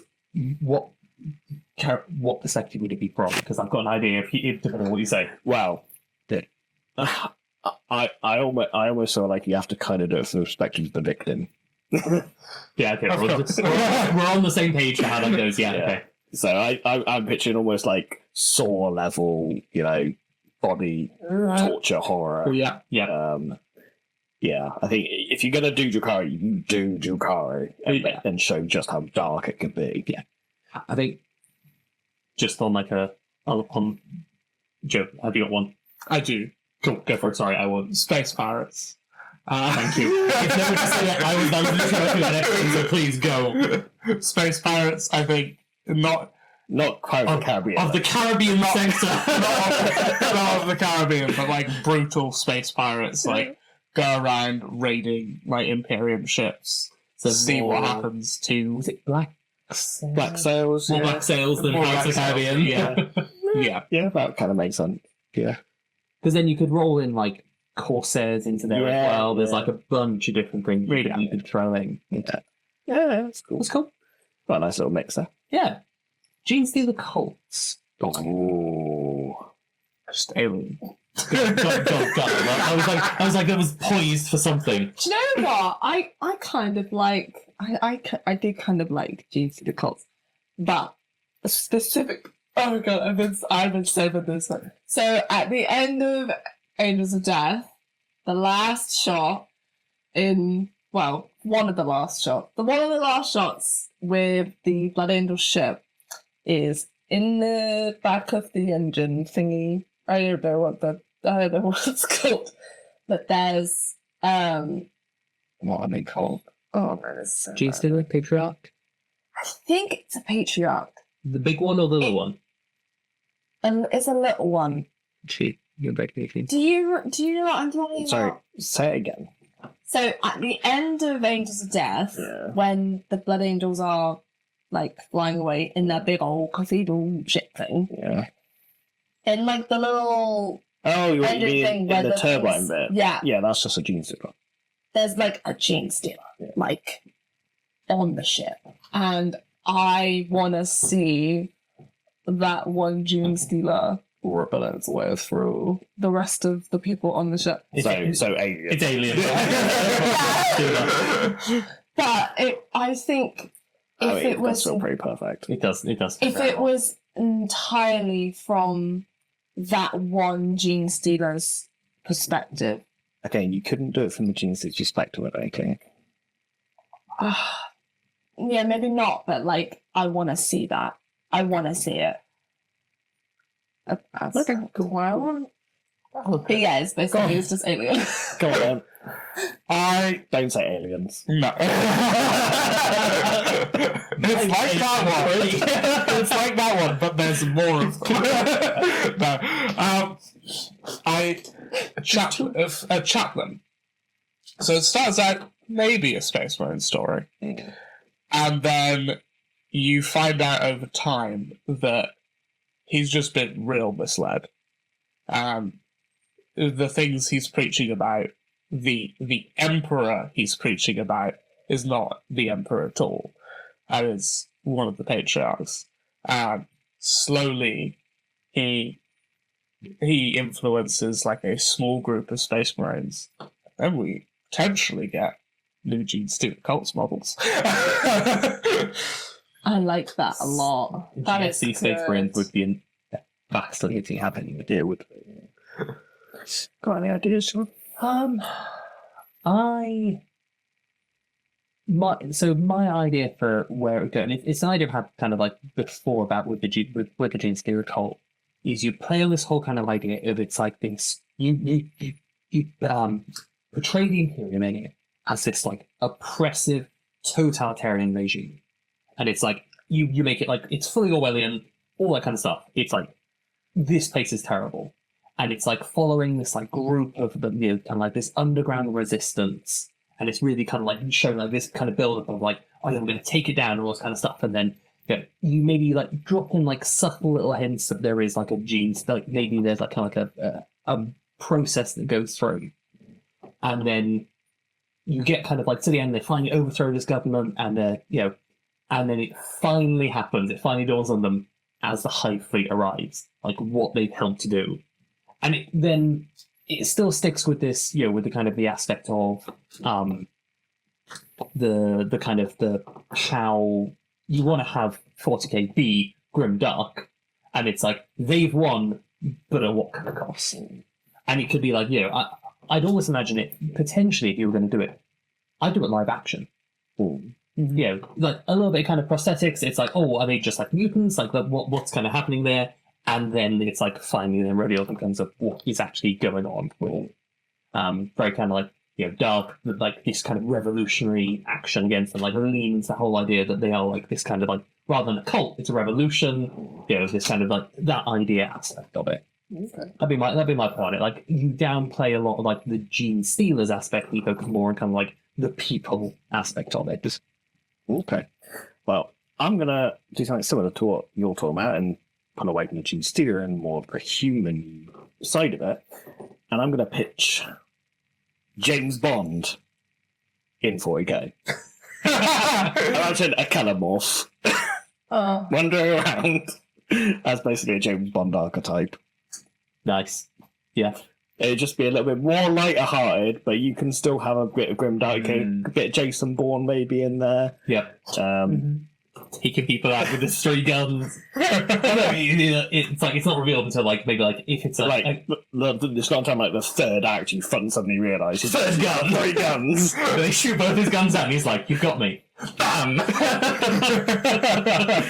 I just think you could do something quite fun with that. that could be I like that. I thought of another one. Is it going to be a quick one?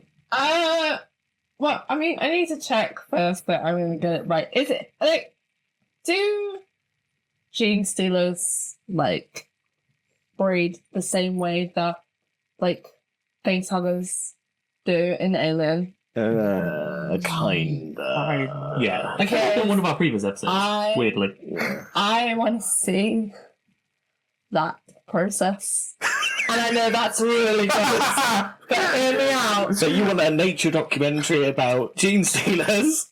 Gene stealers breeding specifically. I don't know. I think you can include that scene in one of these.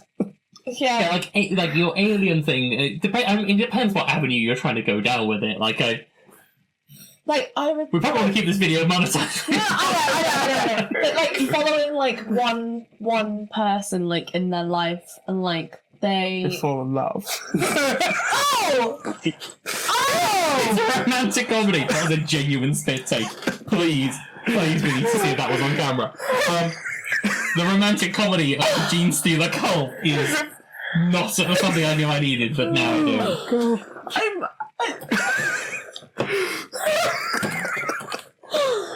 Well, after that. Next on the chopping block, Leagues of Votan. Oh, okay. Any ideas on Leagues of Votan? Pitches? Not a good. I think that does slightly speak to the fact that they've had literally nothing in their lore. No. I picked up various bits of like Votan lore here and there. One thing I think would be really interesting to explore, and I do like in terms of kind of visuals maybe on the show, I think I would do one that focuses around the the Votan, like their supercomputers, because one of the things they've got is like some of these computers have kind of like always gone like senile and kind of old and things like that, and it's like focusing on maybe like this almost like declining group as this machine that they kind of looked up to and always like deified is like asking for just like more and more things that just couldn't ever possibly be done, and it's like this it's just like this kind of like slow decline of this group as this machine just keeps asking for things that cannot be like physically done. You know, asking for more resources, asking for harder and harder things that they're trying to control, but they just can't ever do. I genuinely thought you were going to do like a whole instance though, whereas it's just the AI trying to kill everyone. That could be where it eventually goes down to, yeah. But like, I know that like they're essentially almost like Imperial STCs, but like with a level of sentiency to them. That it could be in a way, and this would be a very weird take on it, but like Logan kind of level of like it's like a kind of like story of like decline and like like using it as an avenue to kind of explore that idea of like health and things like that in a very abstract kind of setting. Anybody else? Any egg? I think maybe their recruitment process, like how they do that, maybe I'd like to see that. Cloning. Is that what they do? Yeah. Oh. But that could be a genuinely really interesting story. Like maybe it goes wrong in some way. Maybe there's like two of them. Like it's like it goes wrong because it's meant to have like genetic variance that occurs. Yeah. It's like you go like the cloning process goes wrong, like something like that. You learn something more. There's an artifact, right? The Votan and a group of friends, which may or may not include a begrudging Eldar, have to go to a supernova in an Ork-led system. Could it also be that like they're trying to like recover like a Votan like homeworld that's been taken over by like a foul like giant Xenos that's hoarding all of their resources? But this plucky halfling that comes after them. Rattling, has no way of getting in. I'm sorry. Are there 13 Votan? Yes. We're going to make these things. Yeah. We're going to make it 14 just so it does. Oh! The penny drops. The journey to the lonely planet. And I assume the orcs are the protagonists? The antagonists? Of course. Of course. Yeah. Oh my god, I cannot. Do you know what? That's really embarrassing how long that penny took to draw. Yeah. Wow. Okay. Right. Well, do you know what? I'll steal the movie idea as well. Right. They're miners, yeah? They've got to stop an asteroid by mining into it. Again, yes. But, like, this does speak to the fact that they really need some lore. Like, there's nothing to go off of. No. And they could genuinely... You don't know what movie I'm talking about. do you? No. I can't remember the name of it, but No. it's not a point. It's not Point Break. Point Break with Votan. I'm very amused by that idea. Yeah, I can't remember the name of the movie, actually. It's not... Might be? I can't remember. Yes, I know the film you're on about, but yeah, there's like it depends on what they're trying to go with in terms of like what the Votan are, and I really hope that this book is good, Yeah. just so that there is then some lore for the Votan. We need more. We need to know more. Like the whole idea of like the fact that they are like close, or you go like just as another idea with this whole thing that they have like the Ironkin and the Kin is it's like a buddy cop style like mining adventure between the robot one who like has to follow the protocols and the one who's a bit off the rails in that kind of regard, and you make it a little bit of a kind of comedy of it. Could be fun. Oh, you could always do a Blade Runner type thing. Oh, where's this? No. Sorry. That's funny. Wesley! That's just Blade, not Blade Runner. Have we seen the same film? Listen, I've embarrassed myself enough in this episode today, I don't mind. At this point. Shall we progress? Necrons. Ooh. Necron. What's the Necron story? Go on. Go on. You were keen there. Okay. I want to see what goes on inside the mind of someone who has been captured by... What? Come on. Oh no, this is so bad. What is his name? I know I can see it in my head. Begins with a T. It depends which one she's saying. She's taking the one with mind shackles. Yeah. He's the senile but not senile guy. Oh! You're thinking of... Who is she? Oh... I'm not thinking Silent King. No. No. You're thinking of Oberon. No, Oberon and... No. No.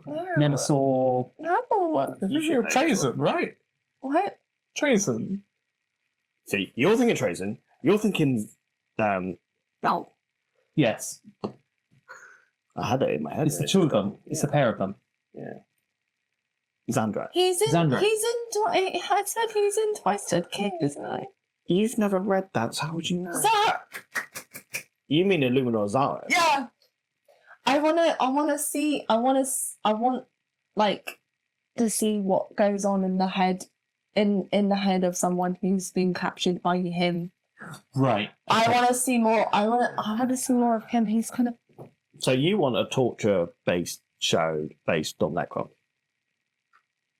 Listen, I didn't say that. Okay, you said that. Torture I mean, horror you did. Necrons. Cool. Right. Okay. Torture It's- horror. it's- Okay, we got there. There was yeah. There was a lot to try and get through that. He's kind of. Or Yeah, no, let's me out. move on. Just- No, move on. Move on. Oh, Joe, no, what's your what's idea? I'm out of it. Let me cut. Okay. Well then, John, you must have some idea.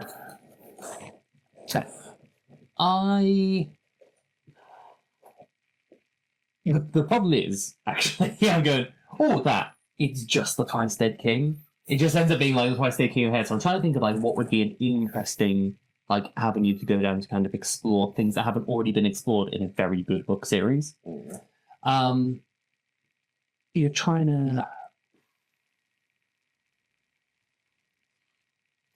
I think there could be something very fun with doing some kind of like storyline around, in a similar vein of like, rather than somebody being captured by Luminor Zeraz, somebody being captured by Nemesil Zandrek And Oberon. and Oberon. Like it maybe is just like a single episode of like a Hammer and Bolter kind of style thing, and it's like they've been captured, and it's just like the wild like things he's like trying to like make him do this stuff that would be like, we're putting on a banquet, and it's just like a more kind of like it just keeps going wrong in like various different ways. Essentially, make it a little bit of a Necron comedy. Okay. Just for something, Yeah. Yeah, I need to get a second thing anymore. Okay. I want to check some lore things first. Okay. So, cryptex, Cool.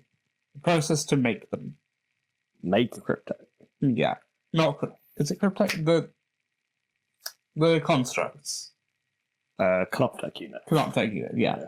Process to make them. They make living things into them, don't they? No, they are literally AI machines. Okay. And let me cook a little longer. so we're going to I have two potentials. So a story of, and again kind of going into kind of like house politics elements of it. Imitate the Stormlord but versus the Siren King, but like they're trying to do it in like some like elaborate kind of like political way between them, like because he's very anti the Siren King. I had it and now it's going again. Can't brain. What was the one that I'm on here because I'm trying to remember because I was looking at it and being like, that would be another good one.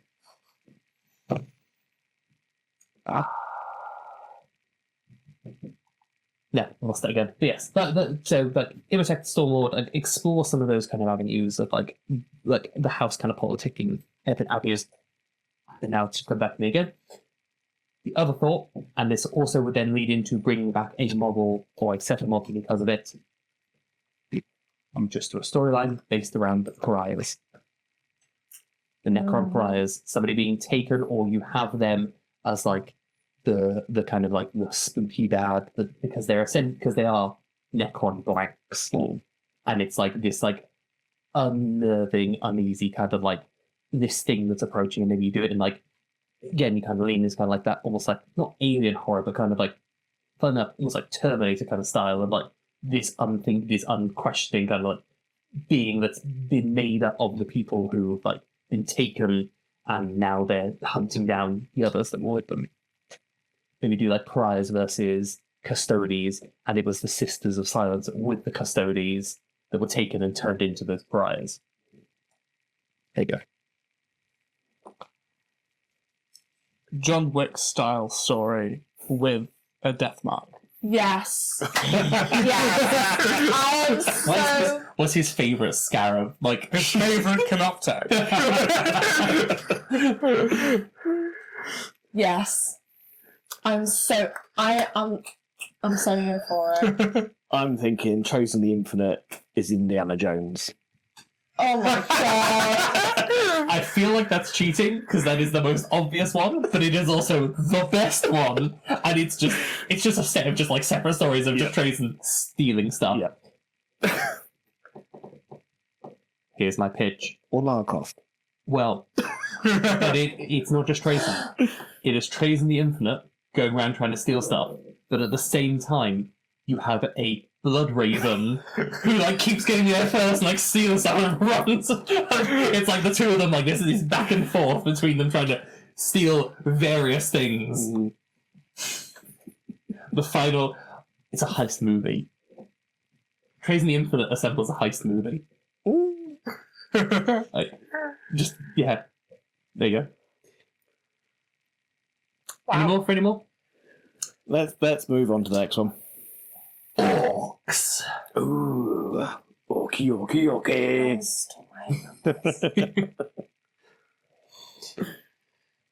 There's so much potential in orcs. Like a sports anime.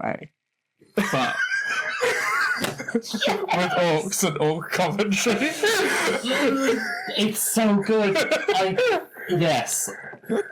Stunning. No notes. No notes. What is the sport? What is it that they're doing? That's the question. It's something involving squigs. Is it involving squigs? Or is it like the sports anime, but it's like a racing anime because they're all speed freaks? Yes. No. Sorry, I've got to steal that one. No, I've got one for speed freaks. Okay, it's involving squigs. It's the competitive like squig ball, like the or actually, which is an actual like in-law or competition, is like seeing how close you can get to a squig before it bites your face off. Yeah. I don't know how you make that more competitive. I don't know how you do like training montages for your sports anime of orcs, but just the statement of sports anime for The training montage, you have the mentor figure and the protagonist training with Gretchen? yes. Yeah, with a Gretchen who is dressed as a squid.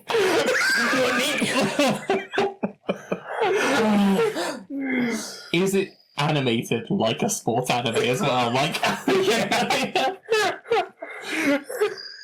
Yep. every part of this is perfect, Jamie. You were poised. You were.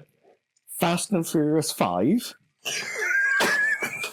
with speed freaks, where they're going to try and steal a big gun out of an Imperial base, The biggest the gun. biggest gun, with just their trucks.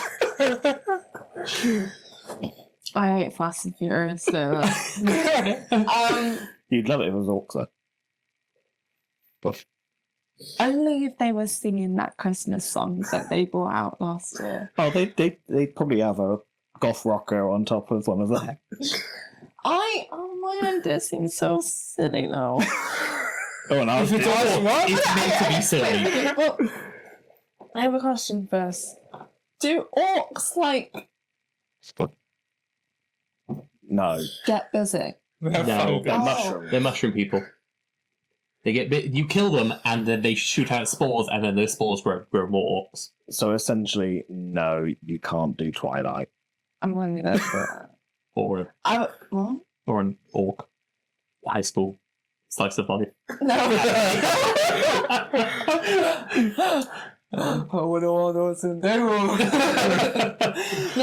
I had the idea was wow. That was none of that was English. the idea I had was like two orcs. They both love guns and fighting, and they fall in love. But no, I don't know. Like I want to see like a big boss battle. Two orcs go face to face, but it's like it goes really wrong. What? Pacific Rim Orcs. I don't Hold know. on. Is it Gargans fighting other Gargans, or are they? Or is it like? It's up to you. You could have, I mean, yeah. It's just what Gargans versus Titans. Like, yeah, just big stompy robots smashing each other to bits. That feels like Orcs. Stop. Stop. Are you done Yeah, with yours? my idea was ruined. So That's right. I gave you that extra one there. But Orc Pacific Rim. I am gonna go with like there is a million good ideas for orcs as the silly, fun, like, but go down that avenue. Yep. I think that just to kind of have a bit of like a different balance to it, you do them as like a like essentially kind of following along with something with like an Imperial kind of like last stand against just like the green tide. Like you just need that kind of idea of like the green tide, like unstoppable force and just like improbable actions being taken, and somehow they work out for the orcs every single time. And it's like this kind of like following like a small kind of like guard unit, and they just like get picked off one by one until there is literally just like one left. Would be like you make the orcs scary, you make them big and kind of like you make them like how they would be from a humanity perspective. Okay. Alternatively, Scrap Heap Challenge, but with orcs. But it's Scrap Heap Challenge with orcs, but they've dragged in, like, they picked up, like, some kind of, like, somehow this signal is, like, escaped from ancient terror, and, like, they've just picked up, and they go and drag an admech who has to be the judge, and just keeps, like, losing his mind every time he tries to perceive the vehicles that are being presented for him. There you go. That's my silly version. Nice. I've got a serious one, slightly more serious one that we can just throw in quickly, which is a Viking-style show where they're just raiding. Yeah. Nice and I think like doing something with like the kind of like the orc pirates. I think it'd be like an interesting one of like maybe it's like following like a crew who are like with like a freebooter and like a rogue trader. And it's like interaction they have there, because there is points where they have like communicated and like had to do that kind of like trading thing. Yeah. And it's like maybe like they're kind of two separate little stories. On to the next one. Yep. Tau Empire. I have one. I have one. Absolutely no idea about them. Cool. Well, Joe, you said first. So, Lost Primarch and or Space Marine, either in the like idea of the Lost Primarch, they land on Tower World and don't wake up until Tower established. Probably works better with a random Space Marine that is sort of, they have gone through the sort of augmentation and then are taken and raised on the Tau world, essentially, under Tau regime and Tau rule, whether they're captive or whether they're in the sort of Tau sense of, like, you're free, kind of thing.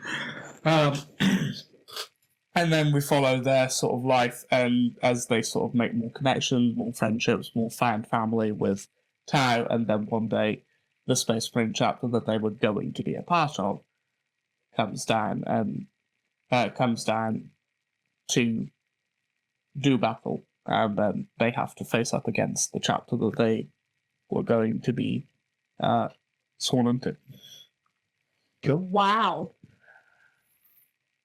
Well, mine is nice and easy. Alright. Tau Commander has to go around the Tau Empire collecting specialists from all the various auxiliary races to build a suicide squad to venture into a Blackstone fortress and stop it from crashing into the Tau homeworld. What do you call this? What do you call the show? Suicide Squad? Mass Effect? The effect of mass. It's just a slam dunk, that's easy, isn't it? Because you can get all the cool little alien races in there. Yeah. Yeah. I... Tau Commander Shepard. Shit. Oh my god. That's so good, it's not even fair. See, having like picked up various bits of having like Tau like stuff here and around,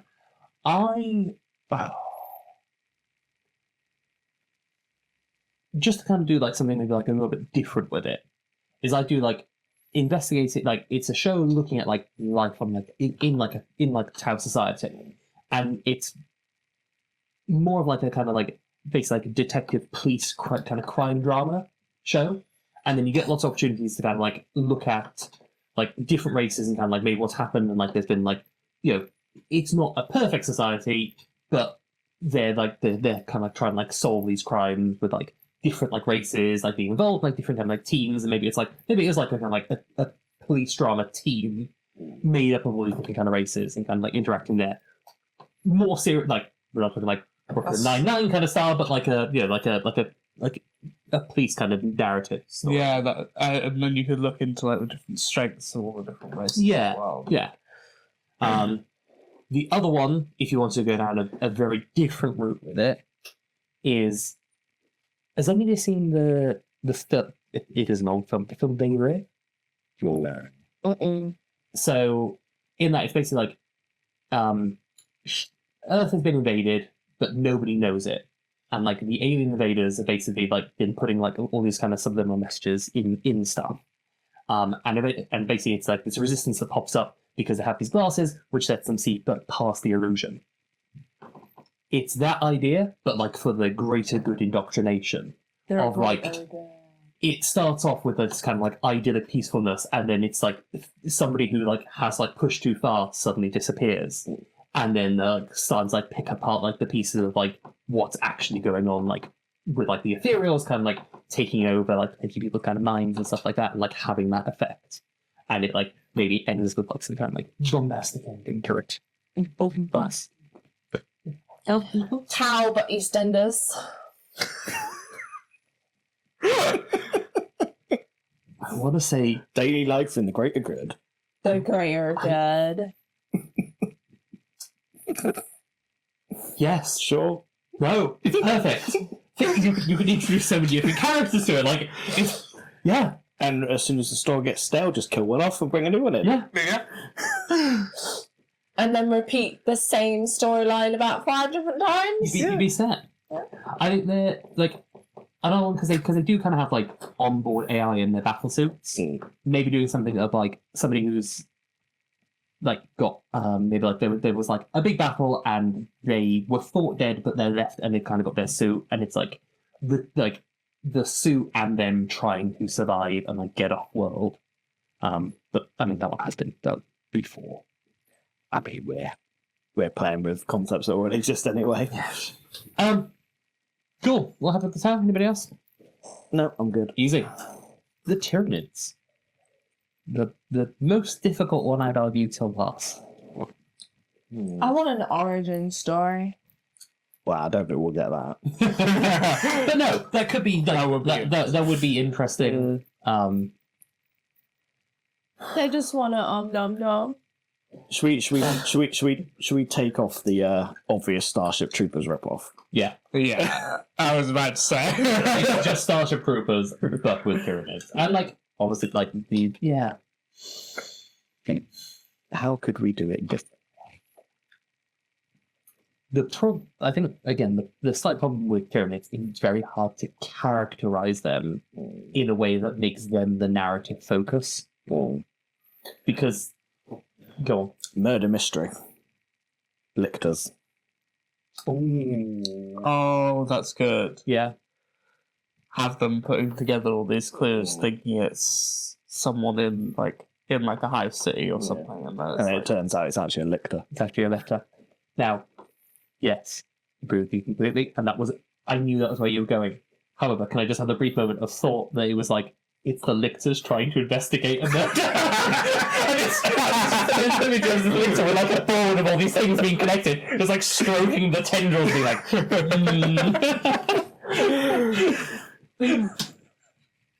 That's funny. who actually ate that guy? Because I didn't. Who was it really? Lictor trying to prove their innocence. all noir style. the hat and the coat, like going out into the house. He's in like a little trench coat with a little cap. Yeah. And he's just like bobbling around and the sleeves aren't in. It's just like Because your idea is much better. My idea is silly. Yeah, They're hard to.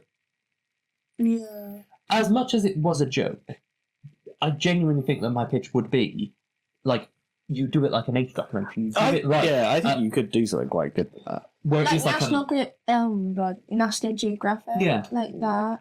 like Atomary, National Geographic, kind of like it is like just going through because like you treat them like animals in that kind of sense, and then like you're exploring that, and you could kind of make them very much like sympathetic in the sense of like they're just doing it because it's their nature. Like that's You the just wanna nom nom. I was having another idea, but go on, Joe. Trayson's picked up a new business venture. go on. God. So he invites all the Imperium, a select team of Imperial people, important Imperial people, to a world. And they get there, and there's all these cage setups and everything. It's great. You're looking around, cool, lictors, card effects. and they will break out. Jurassic Park, but with Kill the rich. you see, depending on where you were going with that, my suggestion was going to be Tiger King, but with Tyranids and traces of exotic. Like it's for board. It's like the Purge, but with Tyranids, kind of. I was going to say it's more Jurassic Park than what it is. Yeah. Welcome to. Tyrannid Park. Surely it would be called Hive Park. Hyde Park. But it's the key difference is Trazen letting them out is entirely intentional. Oh yeah, 100%. Just so we can steal more stuff. Dano.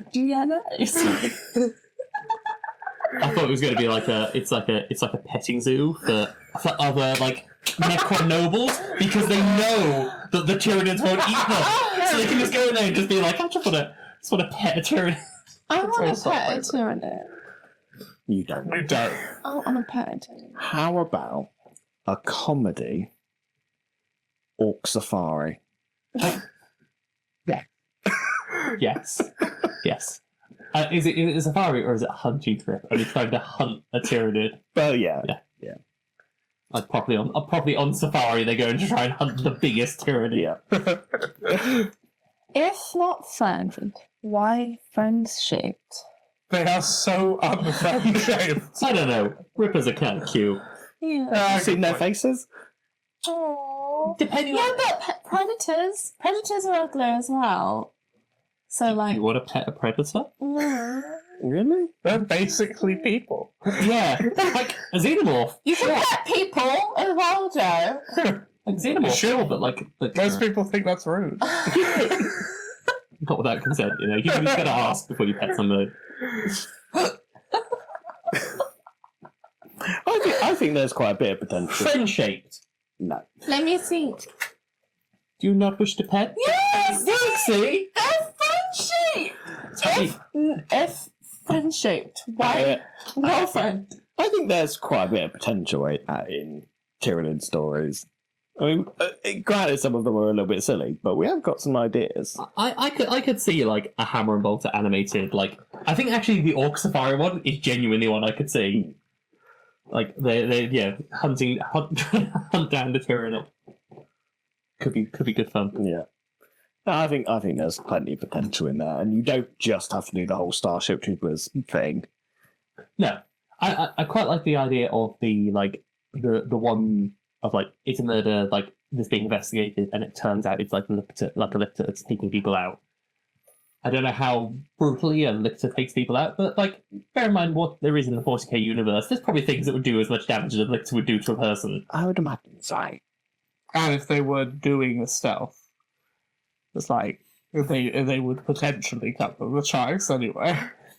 Yes, And try and do it. I just want a moment of a lictor doing a stealth. It's like such a good sentence. Yeah. He's doing a stealth. He's doing a sneak. Little sneaky stick. So, we have successfully pitched many movie and series potential for the Xenos. Not where I expected that to go, but yes, like I think in terms of like, let's run this. We'll save it to the end. We'll take it back up, actually. So, I think we probably should actually wrap up at this stage because we've probably gone on quite some time on this sort of comedic rant. Yeah. Now, there were things that we could have discussed, like including Xenos in other formats and stuff like that, but I think we'll probably leave that for another time now. That's the Legion. We're doing that. We are going to be doing that. So that probably is worth doing in a separate episode, anyone. Yep. So what we should do is we will head over to our round table to discuss the sort of final thoughts and what we think should happen and close out from there. So we'll see you in a moment.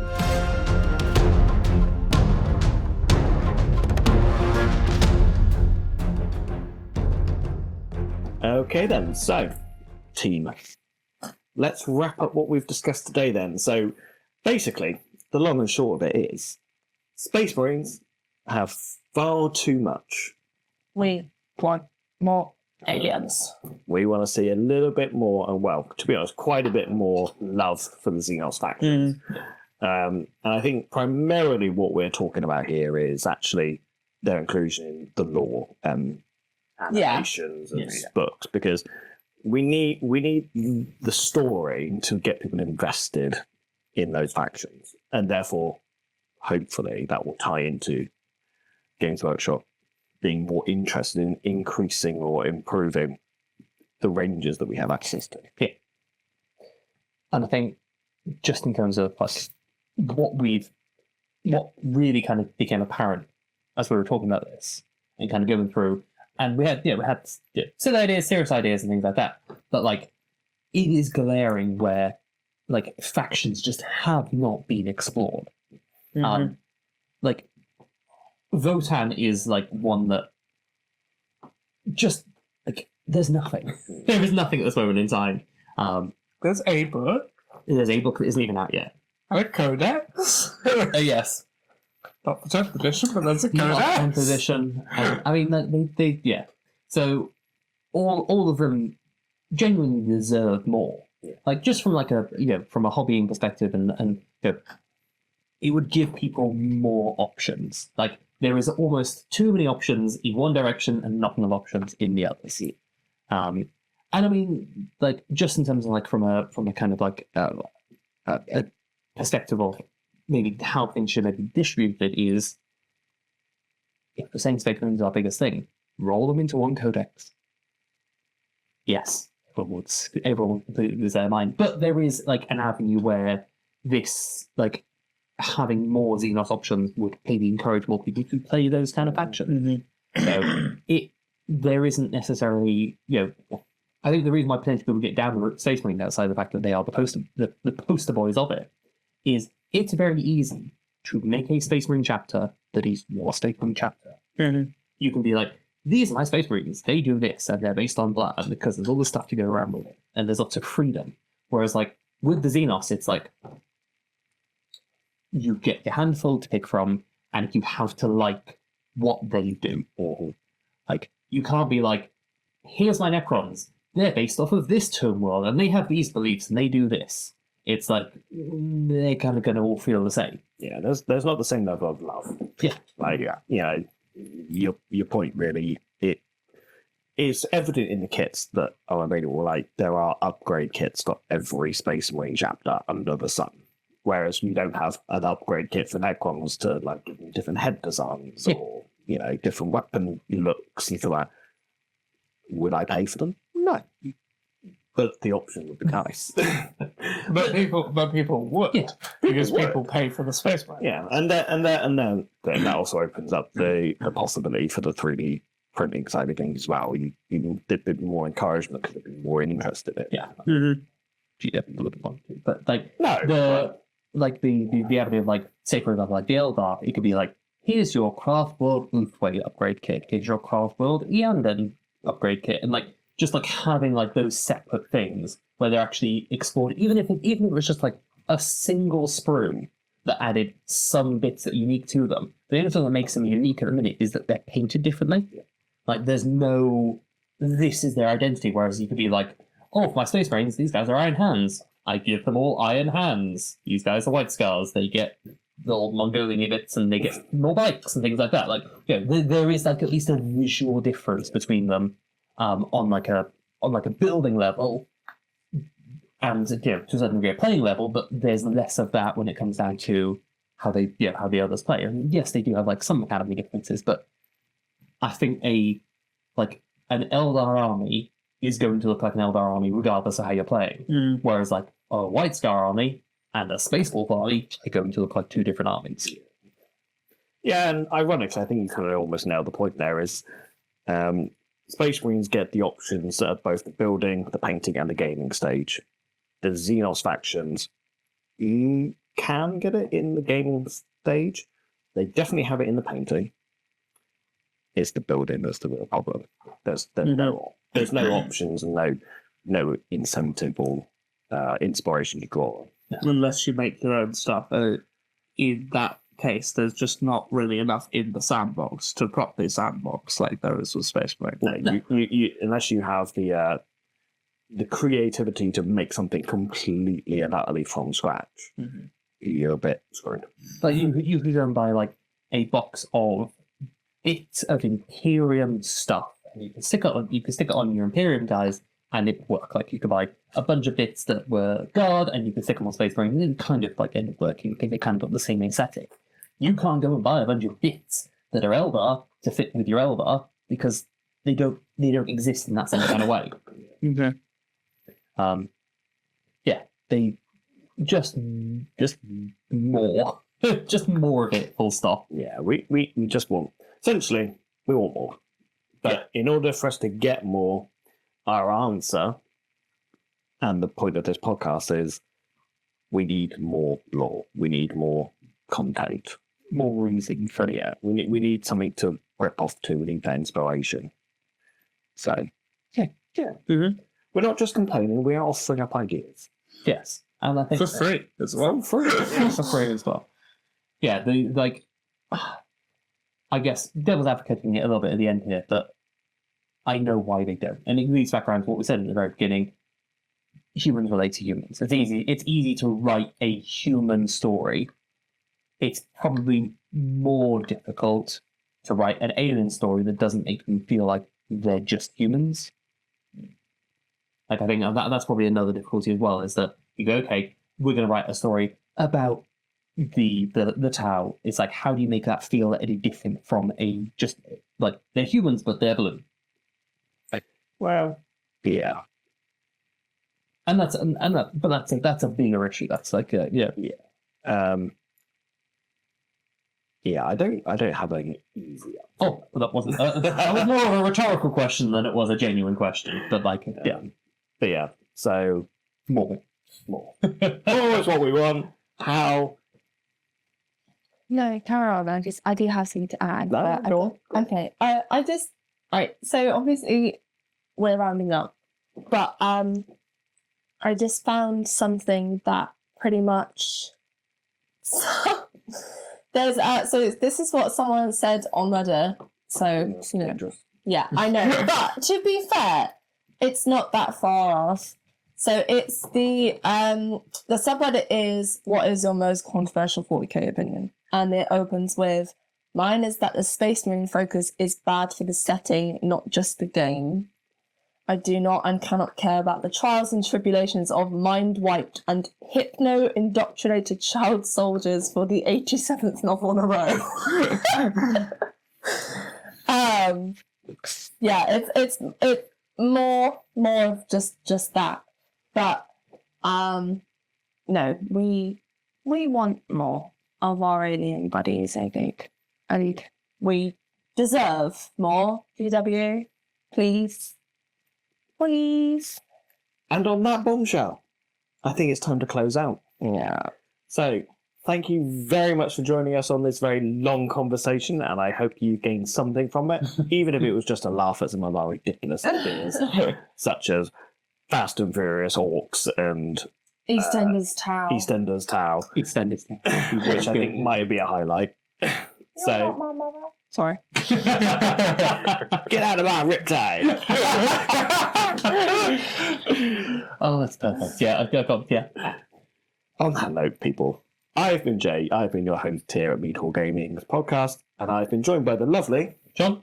Joe. Hello. And thank you very much once again. Please do remember to like, subscribe, comment, and tell us what you thought and any weird and wacky film suggestions of your own. We will be looking. But until next time, we will see you again in the Mead Hall. Goodbye for now. Bye. Bye. Ta-ta.